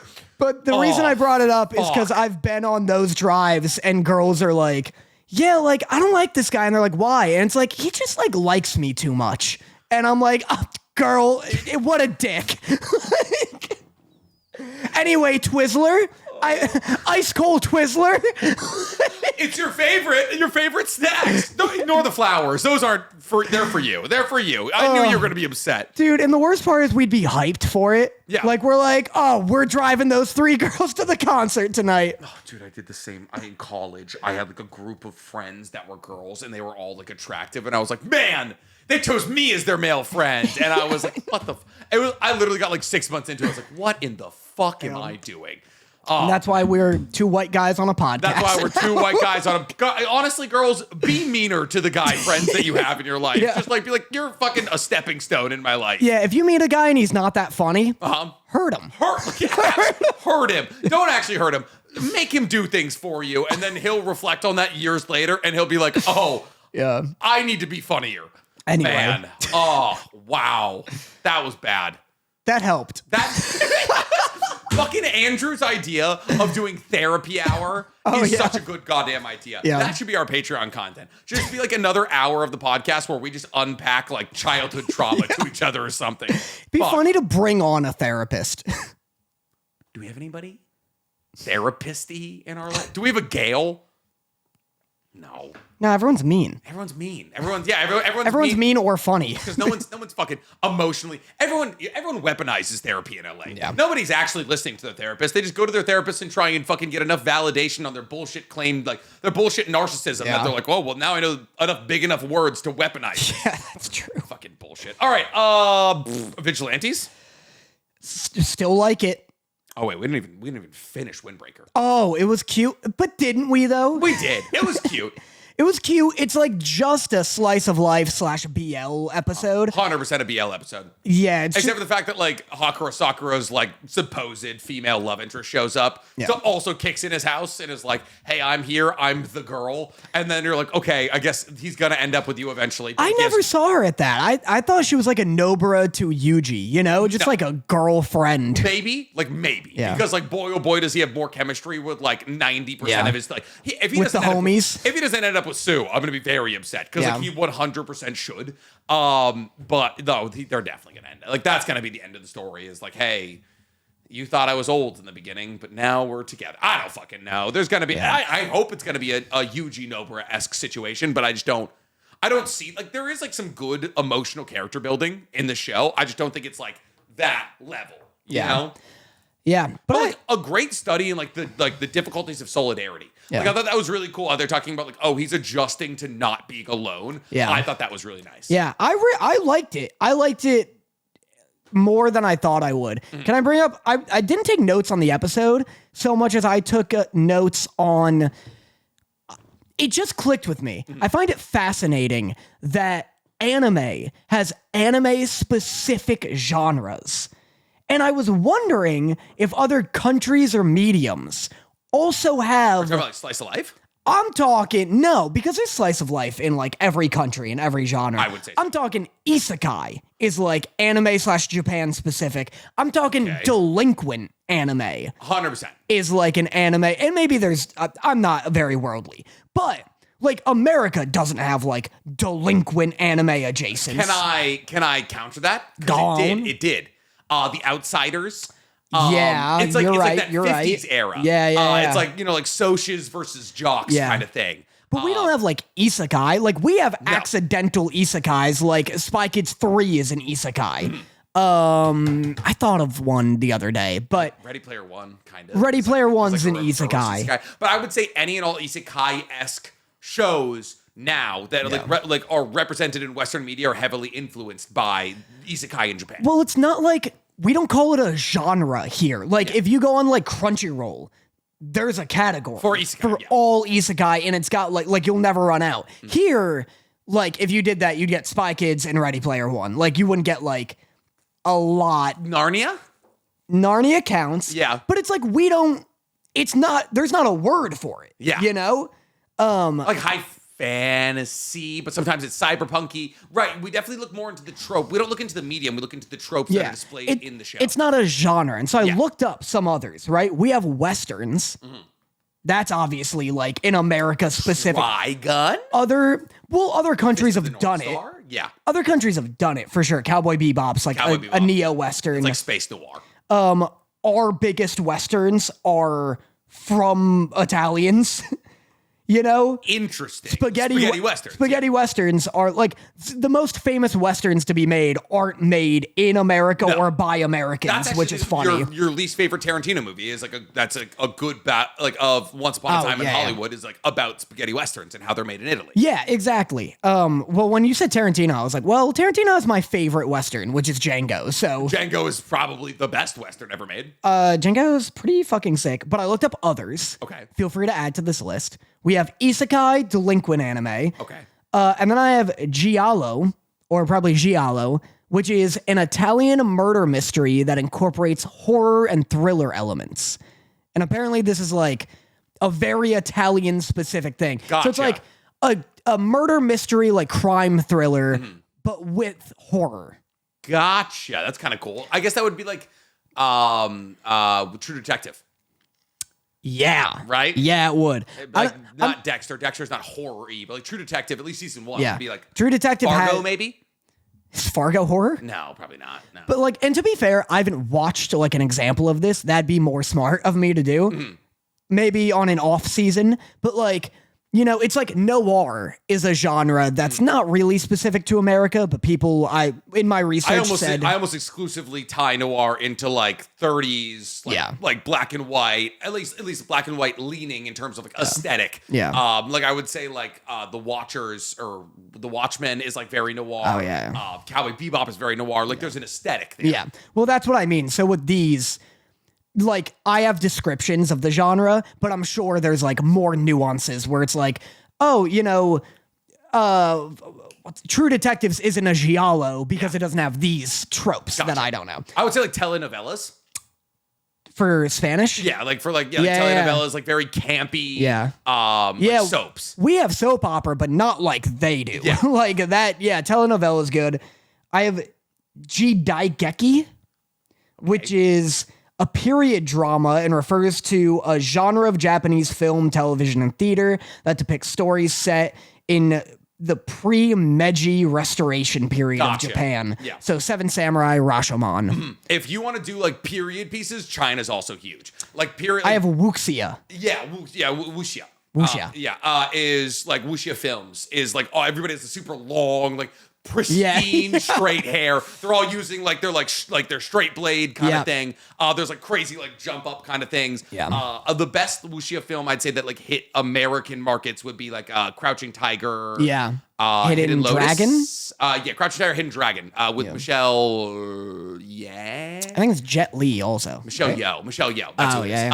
And Jet Li. Yes. Like that would be the best like Western known wuxia film. Yeah. So wuxia, and the last one I have is Bollywood, which is very much so a specific genre. It's an action movie with a fucking like a 200-person dance number bit in the middle of it. Like that is very specifically India. Dude, Bollywood's low-key fucking sick. Oh, like, it's really cool. It wasn't until I was older that I, probably around 43, 42, that I realized how fucking impressive those dance numbers are. Oh, yeah. Both in terms of how expensive, but also just like... The level of coordination and choreography. Yeah, they're really like, it's like a fight, like John Wick fight scene level physicality. Yeah. And you're trying to incorporate it into a 3-hour action movie, mind you. So like you're like, oh, not only do we need to block out like this incredibly dangerous car jump, but we also need to figure out our 200-person like dance hall dance. Yeah. Well, they also do like romance will course. also be like But anyway, do you have any? What about you? Do you have any other genre ideas? That I think you like wuxia and like telenovelas would be like my big thing. Yeah. Like that's like to me like telenovelas almost been adapted into the vertical series that we now see like that are huge in China. Yeah, like what? Do you have any examples? And then also like at Vlago, Viglu, I believe, is where you can find Jennings Browers, my close friend, who's now starring in my trillionaire carekeeper and my secret billionaire cowboy. What are you talking? I think those are the two these shows that real? Jennings is in. That's so awesome. Yeah. That's so hype. Yeah, I wasn't referencing that. Do you really not know what I'm referencing? The vertical series? But what is it like? A system, perhaps? A system? My system? Oh, my vampire system? My fucking vampire system? The show that just paid me $1 million for an ad? Hell yeah, dude. Shout out Pocket FM. You know what's wild? What? I think we're hitting a precipice, and this is something that I've realized because of like vertical content and like this kind of stuff existing. We're hitting a precipice in content where it no longer pays to make good content. That's so true. We're hitting a level of saturation in the content market where people need so much content that it is better to produce high quantity, low quality content. Yeah. And so like you watch these things and you're like, I could do better than this. And you probably could. But it's the willingness, like if you wanted to make the My Vampire Story kind of thing, you would get caught up in how bad it was, and you wouldn't you'd be like, we need to spend triple the amount of money on getting like good actors and all that. But that is no longer feasible. Yeah. It's no longer advised. Yeah. It's like, hey, find the cheapest, hottest, worst actors we can find. Some people will like it. People who barely speak English will be like, oh wow, this is a cool, it's almost the story itself is Sky High meets Soul Leveling. Make fucking 14 of them a year, and then because it's so cheap, we'll make money on it. Yeah. I mean, it's the Soups mentality where people are like, I don't care if it's like peak content. I want it now. Yeah. And so, yeah. And that also is the direct response. The direct cause of that mentality is stuff like this existing. it's tough, especially because I did watch the entire episode.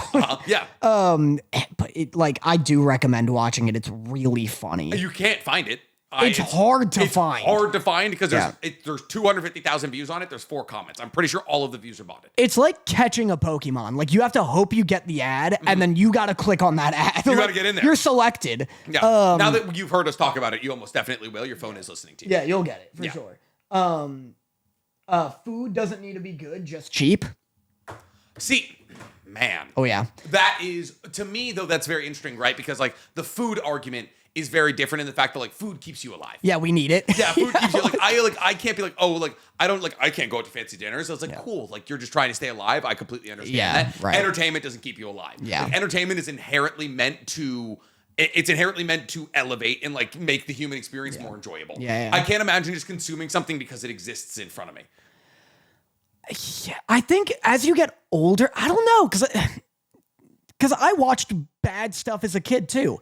There's always need for slop because 100%. like Josh, my roommate, who is also like my cinematographer and all of my like big ventures, and like I value his creative opinion. He's very smart, very creative, but he also will come home from a 14-hour workday and just crush episodes of Lucifer. And I'm like, this sucks. And he's like, yeah, isn't it sick? Like, he's like, I don't want to think That's right like now. one of Like, Dorothy's favorite shows. Dorothy loves Lucifer. He's like, I just want some fucking garbage in front of me. And then he'll like give me a rundown on like every plot beat that's happening. And I'm like, so this is Lucifer? And he's like, no, this is his evil twin, Lucifer. Only the name is a lie. Like, he does get an evil twin. The only difference is he has an American accent and a scar on his eye. It's so fucking funny. I was like, I can't believe they're doing an evil twin. Like, That's awesome. Is that Bible canon? And he's like, I don't think so. I don't think. I think Lucifer's the good guy in that show, Yeah. mind you. Oh, yeah. That's how I feel about like shows that aren't anime that we're keeping up with. Like, I love watching Vox Machina or Archer because I'm like, oh, I'm not working right now. Yeah, right. Like it's like a literal weight off my shoulders. It's like if I'm watching an anime that were like To Be Hero X, which I fucking love. Oh, yeah. But like I'm like, oh, I still need to be taking notes. But if I'm watching Archer, I'm just like, nice. Yeah. They said the funny. I was like, nice. They called Pam a Kokor. Yeah. Huge for me. Should we talk about Vigilantes, actually? Yeah, let's talk about Vigilantes here. Still like it. My first and maybe only important note is, gee, I wonder who the bee girl is. Maybe the girl with bee socks, bee backpack, and bee pens. That's maybe my only important note. Yeah. That and there's not one but two pedophiles revealed in this during the course of this episode. Just your average run-of-the-mill like, pedophile. We were doing Cum Monster last episode, and then this episode it was like everybody wants to fuck this bee girl, and I'm like, she's wearing a high schooler's uniform. The streets are mean. The fucking streets of Tokyo are real mean, apparently. I wrote, so we meet Ingenium. Yes. 1. Yes. His older brother. Which is awesome. I also love that. I said my favorite part about the series is seeing older heroes in their prime. Seeing young Ida, though, gave me like a weird heebie-jeebie about the protagonist of this, where I'm like, oh, he's like 30 in like the main timeline. He'd be like 25 in the main timeline. Yeah, he's 20 in this, and the main timeline is 5 years later. So I see. Well, he'd be younger than you. That's not bad. Yeah. Well, it's just like, oh, it's weird to think that like in the main timeline he's like significantly older. Yeah. So at one point, Ida or Ingenium learns about his power, his sliding glide, and he goes, wow, you got me jealous. And then the protagonist goes, how can you say that? And I wrote, yeah, seriously, how are you going to look this guy in the eye and say that? I also loved the fucking the main character of the story whose name I know. don't know. He doesn't have a catchy... I mean, it took me forever to learn... Deku's a catchy name. Deku's catchy. It took me forever to learn Izuku, you know, like... Izuku Midoriya. Yeah, like... Because he's Deku, yeah. Yeah. I was like, who the fuck is Izuku? Give him, like... Name him, you know, like, Scooby. Yeah, fucking something else, probably. Yeah, fucking... We're just gonna write a story one day where everybody's names are just fucking sounds. Yeah. So, this... I love him being like, oh, when I stop, I just use the soles of my shoes. And then Ingenium just being like, have you considered accelerating the other way? Like the most fucking milquetoast advice of all time. Yeah. He's like, you've changed my life. I know. You've had this quirk your entire goddamn life. You never once thought to like, oh, maybe I put it in reverse here. I know the second he was like, I'm bad at slowing down, I was like that thought popped into my head. I was like, what if you do reverse? Yep. Go the other way. Dude, also playing racing games teaches you that. Yep. Because brake... If you hold it down long enough, turns into reverse. Yep. What a doofus. Fucking, this is why I don't remember his name. He goes, being brave and strong is great, but speed matters more. Yeah, the fast guy would think that. The fast guy. Yeah, the fast guy whose entire team is comprised of slow people as well. Like I love it. Like I love his goons trying to catch the guy who has two quirks, mind you. Yeah. The fucking super speeding bat. You can't have two quirks. It's not how it works. But the super speeding bat, and everyone's like, oh, well. He's got bat speed. Bats don't run. It's like Spider-Man, where it's like he's sticky and strong. Spider-Man doesn't exist in a universe where everybody has one power. Yeah, but bats are fast. He has the proportional speed of a bat. They don't run fast. That's my thing. I understand that Froppy can climb on walls and has an extendable tongue on account of being a frog. I get that. I get that Mirko is fast and fuckable because she's a bunny. But a bat doesn't mean you get to run fast. I guess so. That's not how it works. Fair. Yeah. Like if he was, what's a bird that runs fast? An emu? Roadrunner? A roadrunner? What? We just went with hugely different sized birds. Similar birds, but the same yeah. like idea. I guess roadrunners can fly though. Emus can't. That'd be the issue. But a bat's not that's not a flying. Is that even a bird? Is a bat a bird? I was stuck on as an emu a bird. I think a bat's a mammal. Yeah, it is. It's a flying rodent. Yeah. Here's my beef with Emus emus. are birds. They lay eggs. That's too big.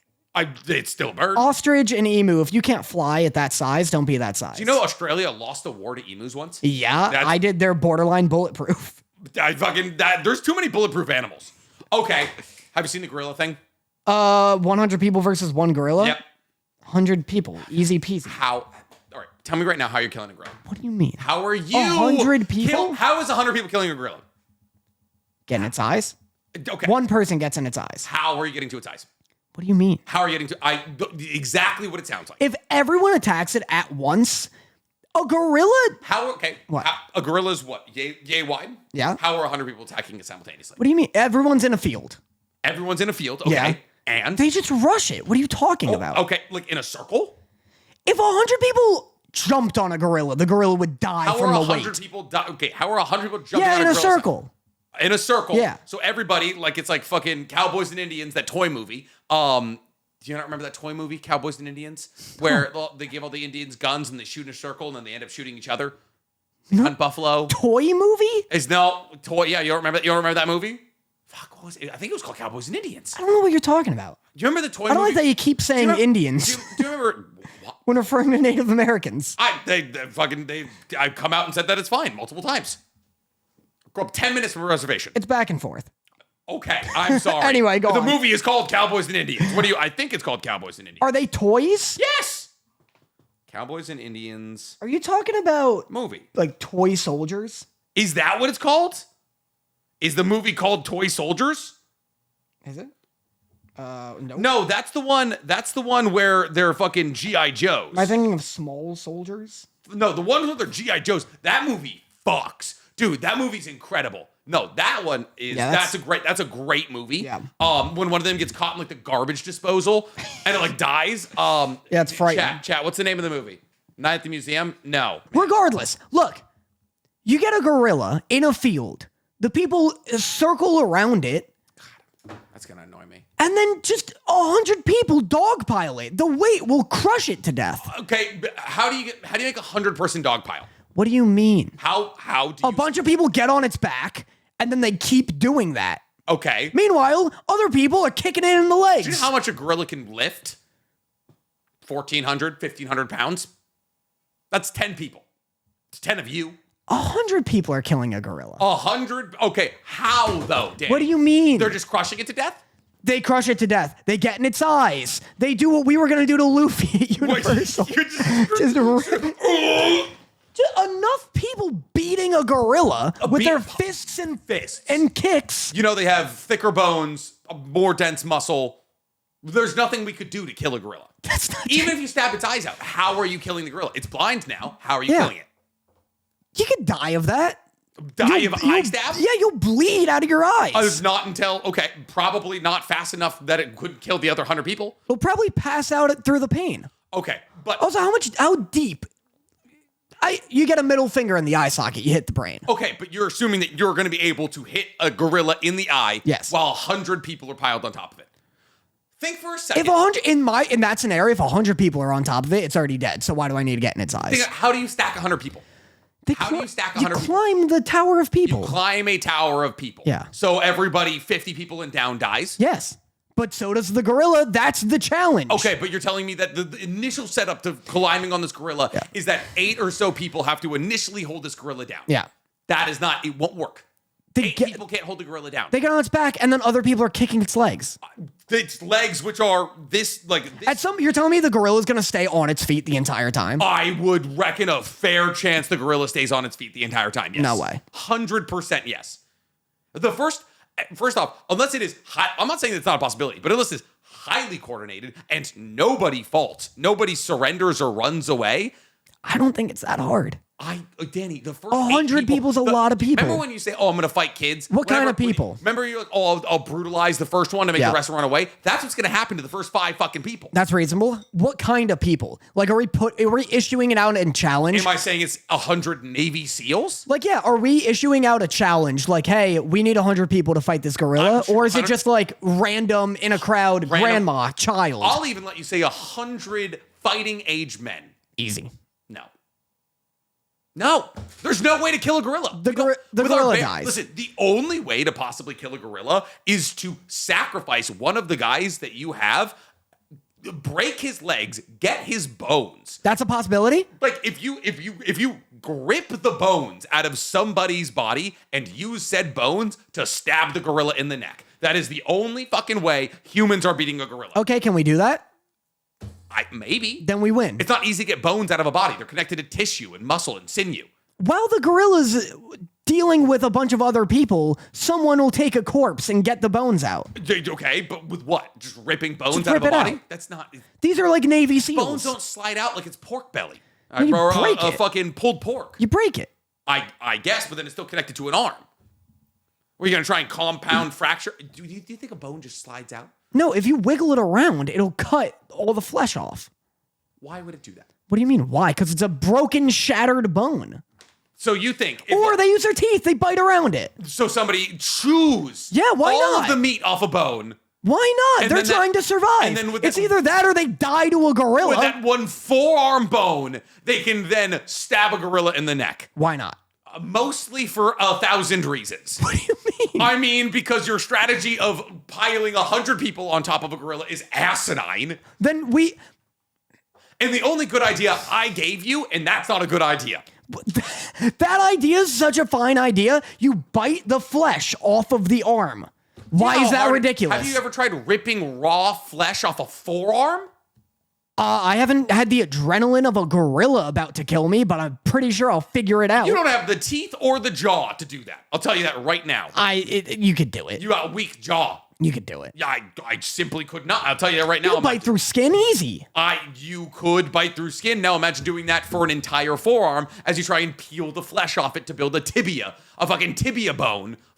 Or like that could mind you also break as you try to stab the gorilla with it because its muscles are that dense. If I gave you a knife, do you think you could kill a gorilla? Just me? Yes. Yes. If I gave What? I had a follow-up question because I figured there's no way you were dumb enough to answer yes. Here's what you haven't thought of. How big's the knife? Give me the knife. Pod knife? Pod knife. You have pod knife. Could you kill a gorilla? This is so much knife. It's a lot of knife. It's also a lot of gorilla. I throw it. What if it hits the handle side? Well, you said could. What do you mean? Like, could I kill a gorilla? Could you kill a gorilla? Not saying will I, but that's possible. I have, a 30% chance At the blade part getting Hitting into its face. into its face. Yeah. You couldn't throw a blade through a gorilla's skull. Why? You couldn't throw a blade through my skull. It's A, too small a target for you. B, a gorilla is faster than me. And C, they have thicker bones than we do. I think I could with a knife. Through a gorilla's skull. You think you could throw us a blade? A moving gorilla's skull. I'm saying there's a chance. If it hits, Danny, there's a chance that the heat death of the universe stops the fight midway through and that for some reason one of the people survives. look, I'm 100% certain 100 people would kill a gorilla. It's asinine. We'd figure it out. You'd be there? The people. Oh, the people. We, humanity. 100 of you. 100 of me. 100 of you. Not even just 100 fighting age men. I think 100 of you could fight a gorilla. No, 100 of me are cowards. That's 100 cowards. Fair, exactly. And you think 100 randomly selected people, no one's going to run away? I didn't say that. I said 100 signups. People sign up for war every day, Danny. They still run when they see their fucking best buddy's head get concave. That's different from a single gorilla. No, I'd argue it's fucking not. You know the indicator of how much PTSD a veteran ends up with? It's the proximity to the people they watch die, which is why snipers, drone pilots, helicopters, all those kinds of people usually end up with less PTSD than people like infantrymen. That checks out. Because sometimes they have to stab a motherfucker to death. Your question isn't, could 100 people kill a gorilla, all survive, and then be mentally okay after it? As long as the gorilla, Nick, as long as the gorilla dies by sundown, I'm telling you it won't. Then I win. I'm telling you right now. And I'm saying it will. I'm telling you, you're losing half the people. Okay. To running away. No, wait, hold on. The other half are getting beaten to death. No.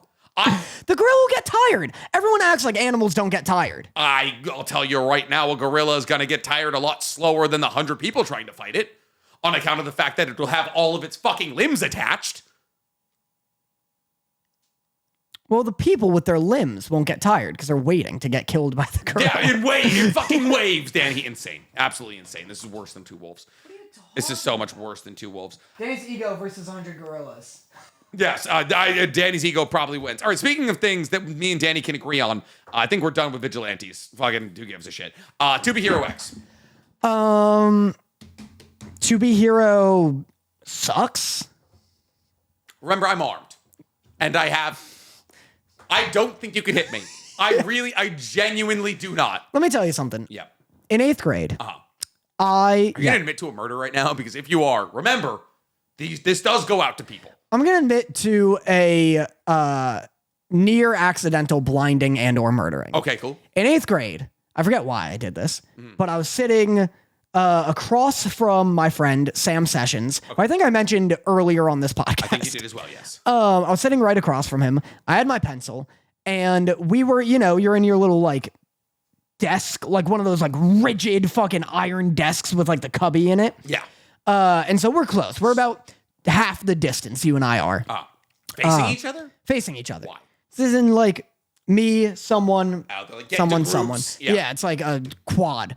For whatever reason, I look at him, I take my pencil, and I knife throw it. And it hits him right between the eyes. A perfect shot. Point side, draws blood.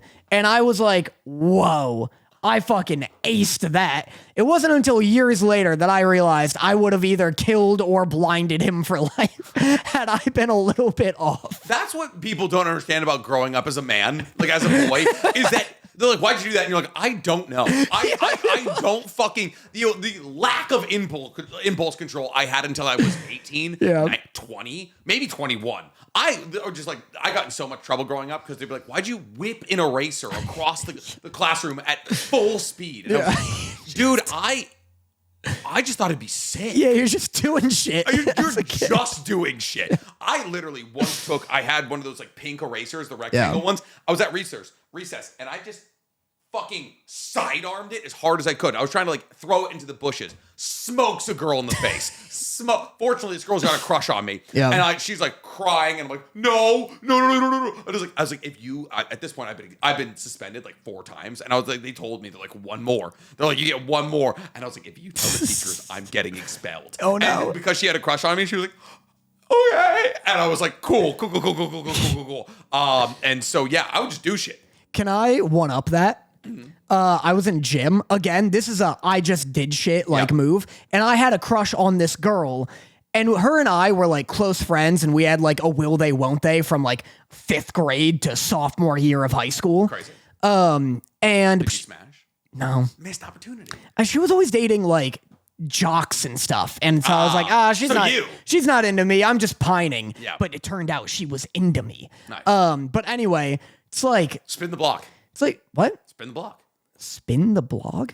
Block. Never mind. I don't know what it is. Yeah, it's all right. Anyway, that sounds like a 90s Brooklyn insult. Like, I'm going to knock your block off. It just means go try again. Oh, I see.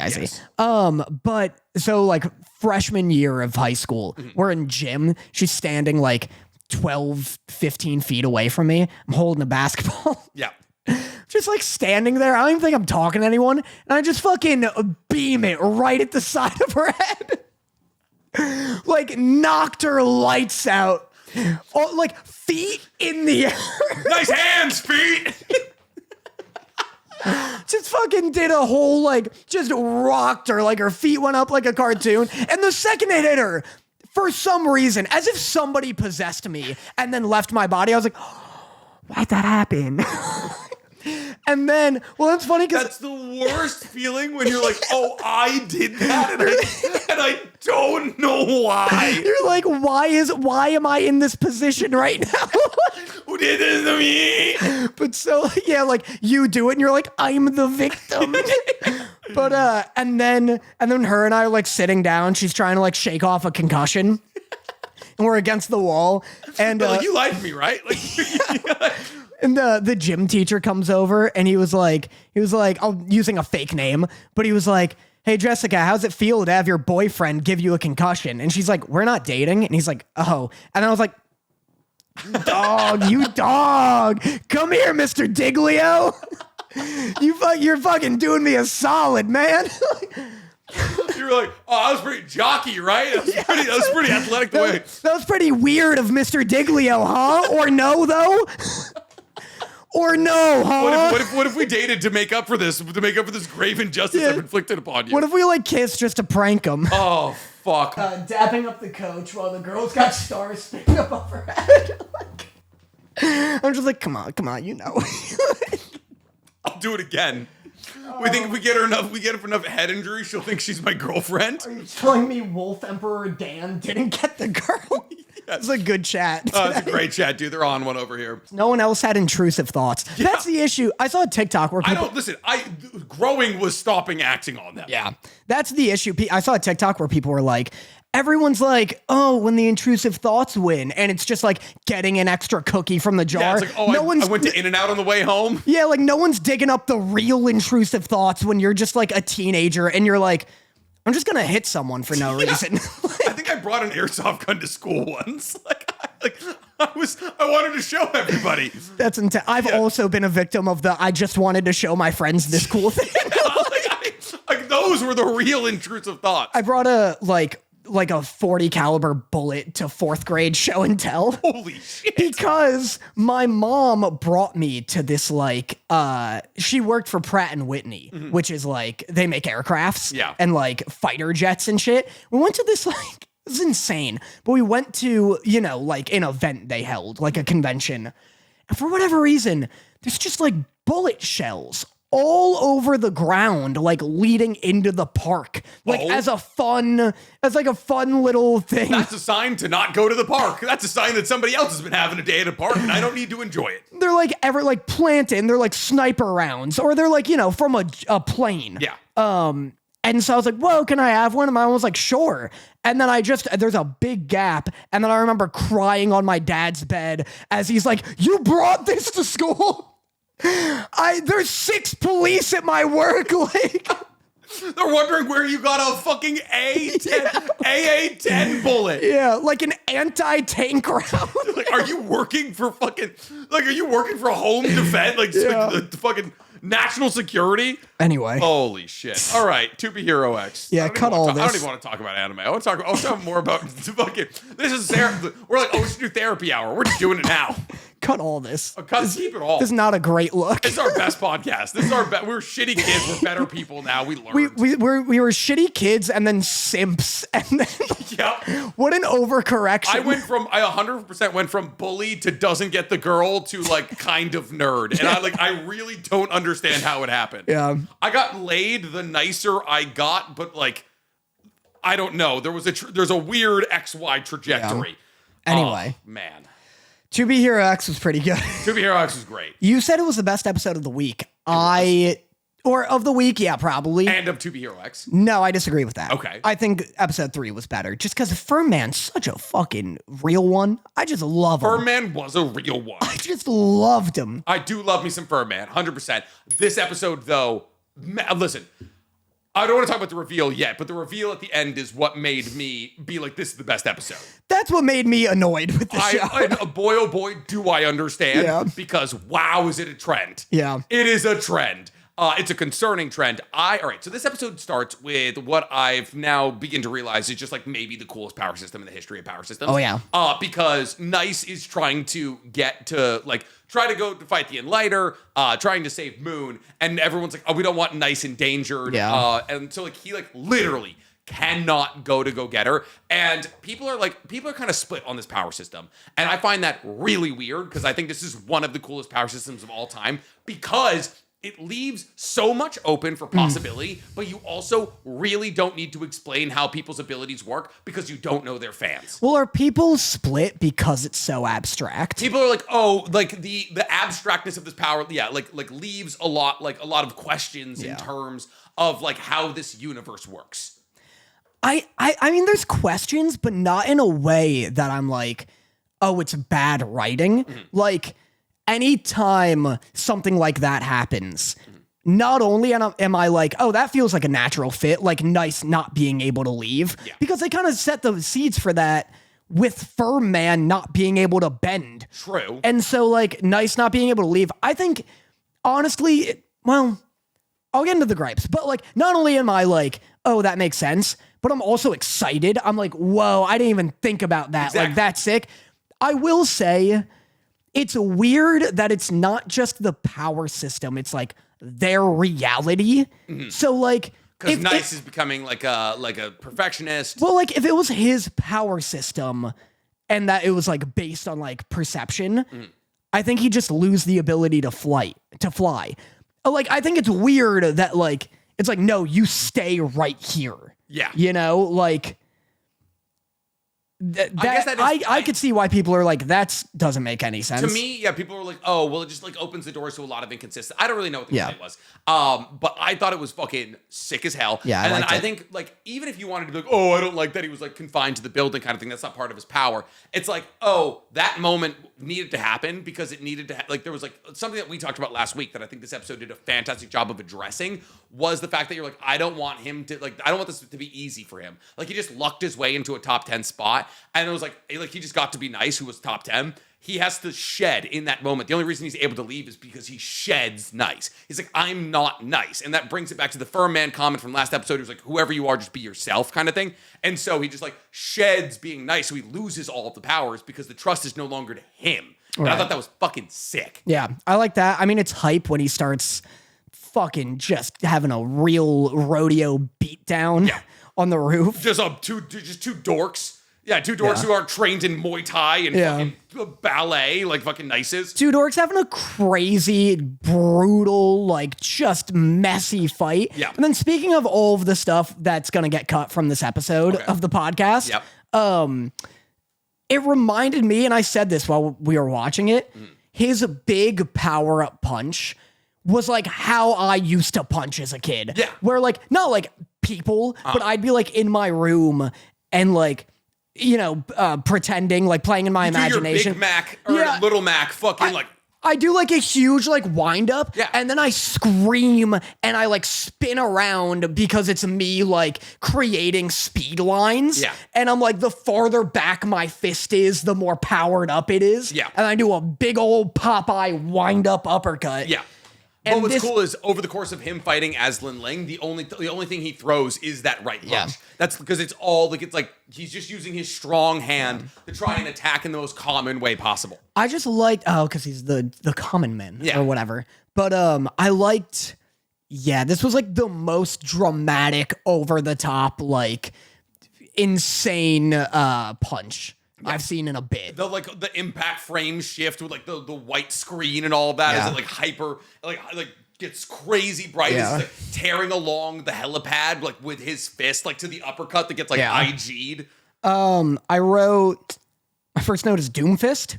That dude was doom fisting. He was. Fucking the boxer dude. Yeah, the boxer dude. I forgot he even existed. I know. He had like a similar color scheme to Doom Fist in terms of like his armor and stuff. And then also his power is to have rocket punches. Yeah.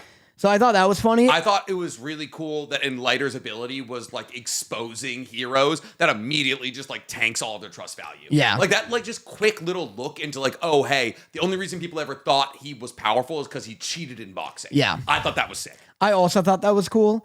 At one point they go, not only do his punches deal physical damage, but they also erase memories. Yeah. And I wrote, dog, that's just a concussion. I also wrote, I said, what kind of belief gives you memory wiping powers? Like, was he memory wiping punches? Yeah, like, was he just like fucking like people were just waking up from their fights just being like, I don't know who I am anymore? that must be it. Like, he's knocking the daylights out of him, and people are like, believed like, oh, if you get hit by him, you lose your memory. Yeah, he must have punched a dude so hard that it like gave him brain damage, and he was like, that's every punch from this guy, which makes sense because he put metal in his gloves. I was gonna say, when you have metal gauntlets that are rocket powered, yeah, that'll fucking do it. No, but I mean, even when he was like growing up in the league and cheated, like he had weighted gloves. So. And I think this is a really cool look into like, like how easy and how cheap like clout is. Yeah. Because like it's like one little like piece of evidence and all of his power is gone. Yeah. And I think that was like a really cool look into like, and that's like, there's like really cool undertones to all of us that talk about like being a public persona and all of that.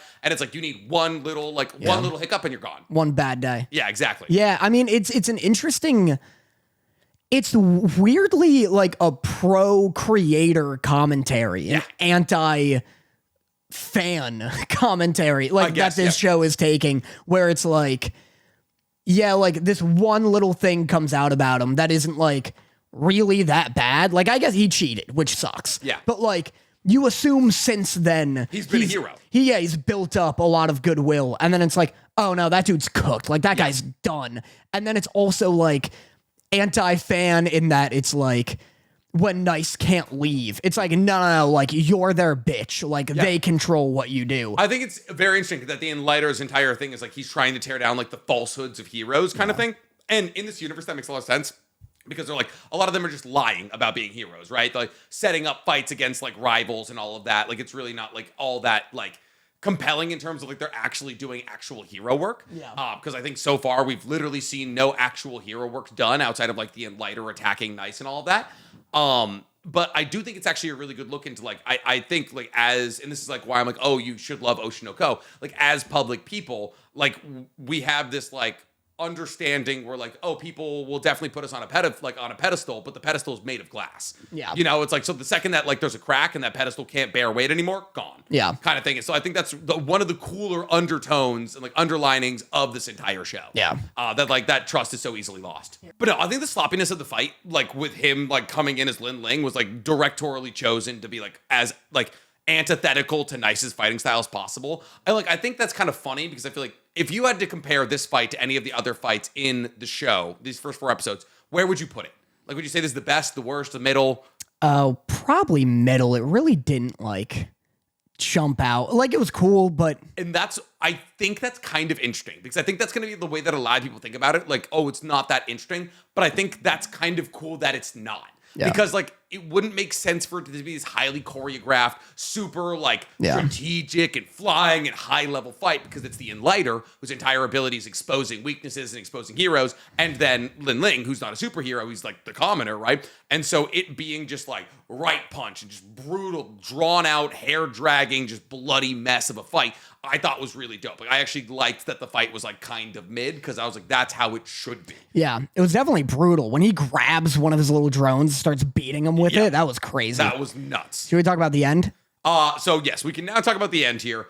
So it gets revealed that Moon isn't actually there with the Enlighter, and that the Enlighter had no idea where to find Moon. He just made a clone so that he could like draw out Lin Ling or Nice. And so the episode ends with Nice, or Lin Ling now, I guess, for the commoner, using Moon's portal gun somehow. I have no idea how he uses Moon's portal gun.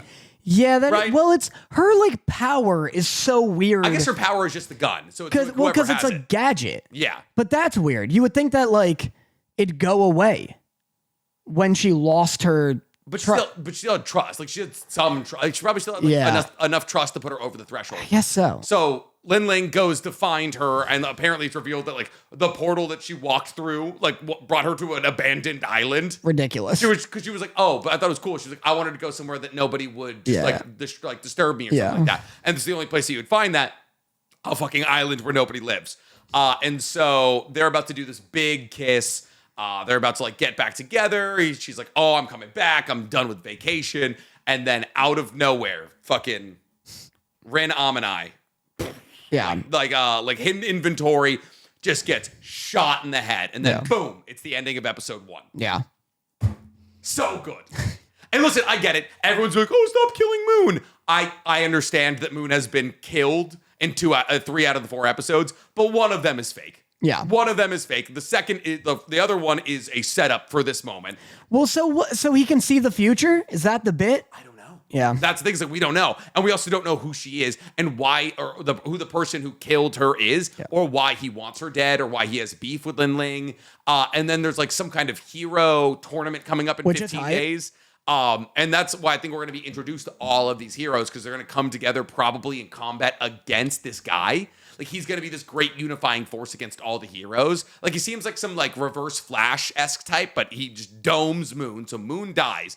And I think, I get Moon, we keep killing Moon, but I think fake killing Moon was such a good smoke screen to what happened in the first episode, because you could like we talked about it. I was like, oh, well, like maybe she's gonna die, or maybe like this is like a way to like, this is a way for them to be like, oh, look, she died, you know, like she fake died. And that was like us looking forward to the idea of her fake dying or something like that. That reveal at the end caught me off guard. Yeah. So hard. Because I was so caught up in the romance of all of it. Like, I loved them. I love Lin Ling. I love Moon. I was like, oh, I'm so stoked to get to be together. What a good ending to this 4-episode arc. Dead. Gone. Well, it's funny. Like, I mean, I guess it caught me by surprise, but I also just didn't care because with her dying at the end of episode 1 and then episode 2 being about fake killing her. Now, like, seeing her die again, I'm like, 75% of this show has ended with her dying. Yeah. So, like, I was like, oh, whatever. But I didn't care too much at the end of episode 1, and you really liked it. Yeah. I don't know if I believe that this is running in 4-episode arcs, though, because it really feels like next episode's just going to pick up immediately instead of changing perspectives like you said it would. I mean, like I said, this is something I heard in like a comment. Like, no one really knows except for the showrunners. Yeah. And so I just think like I think this is gonna be the end. Like, I think that's gonna be like the hard stop. Yeah. And then it's gonna cut to another hero or something. Because like the commoner's story is like kind of done. Like, he might try and fight against it, but I think that's the final bad guy. I think we're setting up a final bad guy here to be fought by the combination of all the heroes. Yeah. Do you want more commoner? Or do you want a new hero? Like a new hero would be cool. Like, just because it's something new and exciting for sure. And a new like art style and all that. Yeah, like, I mean, potentially, who knows? But that'd be cool. All right, cool. All right, well, that brings us to our best boys. Do you have news? Best boy this week? Do you have news? Do I have news? Yeah. No, God, no. Never? No. But I'm doing best boy first. We always do best boy first. Oh, do we? Yeah. We always do best. For the last 110 episodes, we've done best boy first. Do you have a best boy? Do you have a best boy? Do you not? No, do you have a best boy? I have a best boy. Yeah, who's it? Expedition 33, Claire Obscure. Have you seen about it? I've seen it, but it's turn-based, so I have to hate it. Well, okay. I'm kidding. I want to play it really badly. Well, I was going to say you love Baldur's Gate. Otherwise, I would have bought that. Baldur's Gate. It looks dope as fuck. I've heard like everyone's giving it like 9.5s. Yeah. I am just in the midst of a Sons of the Forest playthrough right now. I have not beaten Warhammer. Lots to do. Subnautica 2 got announced. That's my best boy. Yeah. Is that Subnautica 2 got announced. And I was like, I thought Subnautica 2's been out forever. And they were like, no, Nick, that's Subnautica Below Zero. Yeah. I was like, well, then why the fuck are we calling it Subnautica 2? Yeah. So yeah, my best boy is also a video game. Nice. No, talk to me about, have you been playing? Nope. But I like that it's doing well. Why? Because it's an indie game? Because it's mother fluffin' turn-based, which is cool. People keep being like, turn-based is dead. Like, content creators will be like, oh, this game's smoked. Like, it's dead on arrival. It's turn-based. Nobody wants turn-based. I don't think there's any section of content creators dumber than video game content creators. I think they might, like, if we had to eliminate one, it'd be like that and like maybe family vloggers. That's fair. That's fair. I was going to argue because I like a lot of video game content creators. Yeah. Arguably, that's the only kind I like. But the only kind I dislike are also video game content. I'd do like prank. Fuck yeah. Because there's no good prank channels. Yeah. That's the issue. No. It's like almost impossible to be a prank channel without pissing me off. Yeah. I am happy that it's a turn-based game that's doing really well because I keep seeing content creators being like, oh, it's dead on arrival. And then Baldur's Gate does really well. Yeah. Metaphor Refantasio does really well. This does really well. And I'm sick of people for some reason pushing this anti-turn-based agenda for no reason. I kind of like a turn-based game. I love it. I love having a second to think about things. I love it because it makes me feel strategic. Yeah. Like sometimes I get insecure playing like shooters, like multiplayer shooters, because I'm like, why am I even playing this? Like, I can't be the best of the best. I'm not a 13-year-old. Like with infinite time. Yeah, with infinite time and infinite Ritalin. Like, so when I'm playing like a turn-based strategy game, I'm like, you know what? I could be the best in the world at this. Yeah. Like, it doesn't require reflexes. It just requires thought and strategy. Yeah. So even though I won't be the best, there's a possibility. You can gaslight yourself into thinking. Yeah, exactly. But yeah, and it looks beautiful. The story I hear is like incredible. Like people are saying it's an instant classic. Yeah. So I'm happy it's doing well. It's also an indie team. I think like 30 people made it. Yeah. Which is dope. Mine is Subnautica 2. Nice.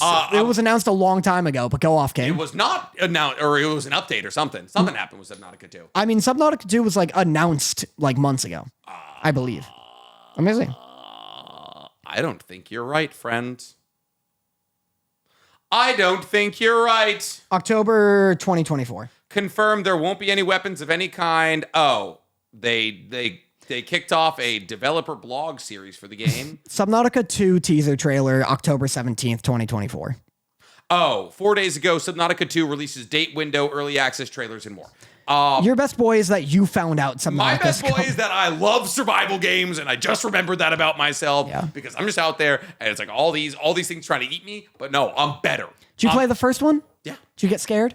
Oh, fuck yeah. It's scary. Oh my god, I'm terrified. Yeah. One of my favorite games of all time. I'll never play it again. When you get to like the trench for the first time, and it's like multiple Leviathan class entities. Are you sure whatever you're doing is worth it? And you're like, nope.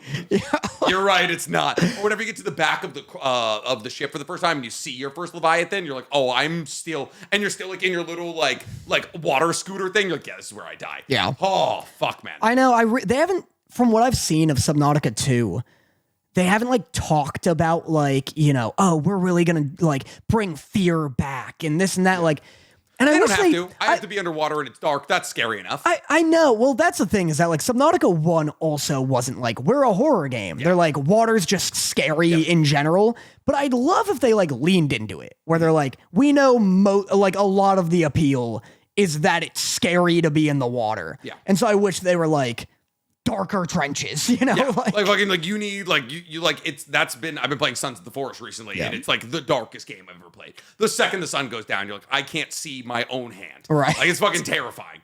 All right.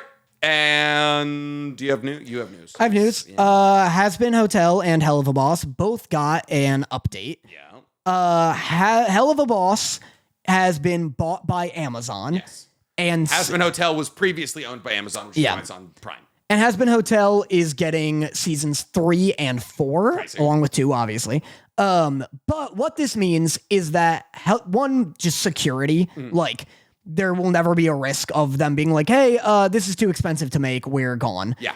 But 2, it means that since both properties are owned by Amazon, they can now have as much crossover as they want. It's kind of crazy how much Amazon is doing in the animation space. Yeah. Because they're doing Invincible, they're doing Vox Machina, they're doing Has Been Hotel, they're now doing Hell of a Boss. Like I would say if I had to be like, oh, for American animation, I'd say Amazon Prime are kind of like doing the most. Yeah. Netflix, for American, for like, sure. Netflix definitely has like a couple of like anime, like big anime that have come out, but it seems as though Amazon's prioritizing like American animation. Yeah.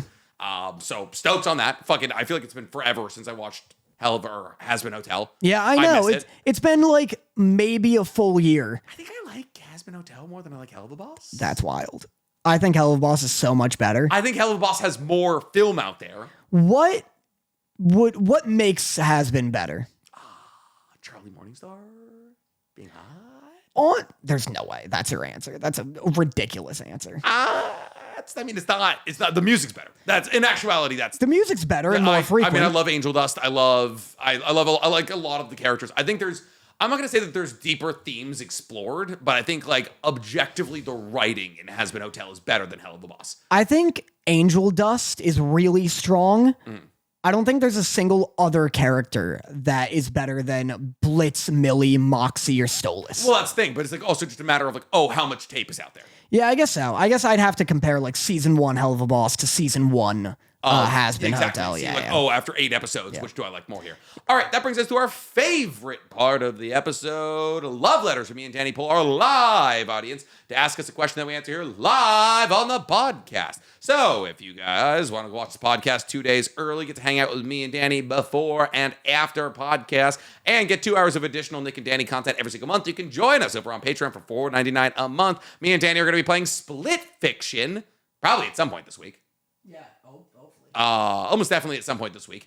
And we are going to hopefully beat that game at some point. So that's going to be our next couple of videos. Is me and Danny trying to cooperate together like it's take 2. Except we're not trying to mend our marriage because it already works perfectly. Super Squatch 420S, who would be on your Mount Rushmore of anime characters here? We're going to do a draft because there might be some light overlap here. Yeah. So you go first. Okay. Give me... I'll take Naruto from you. Naruto wasn't on my list. Really? Not on my list. No Naruto Not characters. the most influential character in his own show. Genuinely, I don't think he abides by the lessons told in Naruto as well as a lot of other characters. We are... Do I have a tattoo of Naruto on my body anywhere? I'm doing influential characters, but in a way that I don't think you understand. I'm doing influential characters, but also my favorite. Okay. Yeah. All right. I'm doing characters who I believe defined generations, but also Right. characters that I think are the best in their own respective universes. Gotcha. My first, I'm going to take one from you. Yep. Thorfinn. Not on mine. Not on your list? Super no Are you just impact gonna on... have like Naruto, Goku, Ichigo, and Luffy? Because that's stupid. I got stuff like it. That's all. That's objectively dumb. I'll throw curveballs. It's just so stupid. Thorfinn, you have to understand, is one, the MC of the best seinen manga out there, and is probably the driving force in a lot of people identifying that seinen manga even exists and that they're interested in it. He is so atypical to your standard anime MC that I genuinely believe he is a genre-defining presence in anime and manga. Yeah, I mean, he's great. He's like one of the best anime characters ever. I don't think he's got like the impact that would put him on a Mount Rushmore. Name all 4 presidents on Mount Rushmore right now. I don't know. Yeah. So, I mean, all right, fine. Name 4 presidents. Bill Gates? Basically, yeah. All right. So it's not always about like the most influential. It's like That's what Mount Rushmore is. It's like the founding fathers of the country. not the founding fathers of the country. Is it One of not? them is a founding father of the country. I don't know where Mount Rushmore is. Yeah, it's in South Dakota. You just don't No, know I don't who's know on it. what it is. It's 4 presidents that, America likes. Oh, I see. It's Teddy Roosevelt, Yeah. George Washington, Abraham Lincoln. Yeah. Andrew Jackson. Not Andrew Jackson. I actually don't know who the 4th is. Is Thomas Jefferson a president? Thomas Jefferson is not a president. Damn it. Wait. Was he? We don't want to. We don't. Dig But this listen, hole. I can name 4 presidents, and those aren't necessarily the 4 that I would name. All right, coming up at 2, you have Edward Elric. Edward Elric is a good choice. Yeah. That's a good choice. Yeah. Because that was like the MC that made us realize that not everybody has to be like, a Naruto or a Luffy. Like, they can be more complex shonen. Right. FMAB is not a seinen, it's a shonen, but it's more complex, at least thematically. At least it feels more complex than a more straightforward story like One Piece or Naruto. On the surface level. Speaking of digging holes, my God, what are you doing? I'm just saying, like, in 60 episodes, it accomplishes a lot more thematically. Well, it's than a lot of tight, other which shows. is good. Exactly. Like, it's a completed story in 60 episodes. Yeah. I would then have to go with Meruem. Okay. I think Meruem is the best character in Hunter x Hunter by far and away. Killua is a close second. Gon is a close third. Meruem is the first antagonist that made me like actually appreciate what it takes to write a villain. Yeah. I think he's probably the greatest antagonist of all time. I think the Chimera Ant arc is probably the best anime arc of all time. And so he is a core part of that. The entire conversation that revolves around his development from a monster into a human, I think, is some of the best writing in just fiction in general. And so, yes, Meruem is at my number 2. I'll do a character that doesn't get put on these lists very often, but is wildly influential, and I would argue got like most of our generation into anime without them even realizing it. I'll do Ash Ketchum. Ash Ketchum. Fuck, that's a really good choice.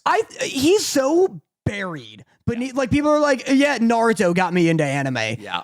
It probably didn't. It was probably Ash Ketchum or Yu-Gi-Oh. Or Yu-Gi-Oh. Yeah. A lot of people like don't consider Pokemon as an anime or because fucking it's Yu-Gi-Oh because it was so Yeah. integrated to their childhood. because they think it's just like a kid's show. And there was just cartoons. Yeah. It's like, no, it's fully a Japanese anime. Yeah. I'm going to go number 3 here because I'm afraid you might have him. Okay. Denji. I didn't. You didn't have Denji? No, but I love Denji. My issue with putting him on here is I think similar to Thorfinn, like you said, where he's like, oh, he redefines like that genre's protagonist. I think Denji does too, but I think 90% of the fan base doesn't realize it. It's less than 90, but it is a lot. Yeah. I do love that small group of people does exist. though. Yeah. That means a lot to me. That's fair. All right, who's your 3? I'll do Four? Your 4? Aaron Yeager. Aaron Yeager for 4 is good. Because you gotta. You gotta. Like, you gotta. If people didn't watch Pokemon or Naruto, like the next one that got him is Attack on And Titan. he's by far and away the most compelling character in that story. I know some- Like him, agree with him, doesn't matter. He's the most compelling. I know so many adults that got into anime as adults through Attack on Titan. Yeah. Like, these are people who have no business liking anime, and Attack on Titan's what reeled them in. Yeah. My last one, somebody from Naruto, but not Naruto, Itachi. Interesting. By far and away, I would say if you polled most Naruto fans, the number one most favorite character in all of Naruto, Itachi. Maybe Minato's a close second. But the best story in all of Naruto, the biggest reveal in all of Naruto, the most prolific character, the most beloved, the most overhyped. If you're talking about a character in Naruto, I do think more than Naruto, Itachi is the face of it. That's fair. Yeah. Well, all right, guys. That's all we got this week. We appreciate you so much for checking in for another week of Otakus Anonymous. We've been Nick and Danny. We're going to get filming on that split fiction video this week. We'll have Stank edit it up, and then you Patreon members will have additional content to dive into. Anything you want to say to anybody before we go here, Dan? Zach Bell is a sleeper hit. Totally agree. Music. Yeah. Cool. Good stuff. All right, guys. Bye. Bye. And now for my next number, I'd like to return to the classics.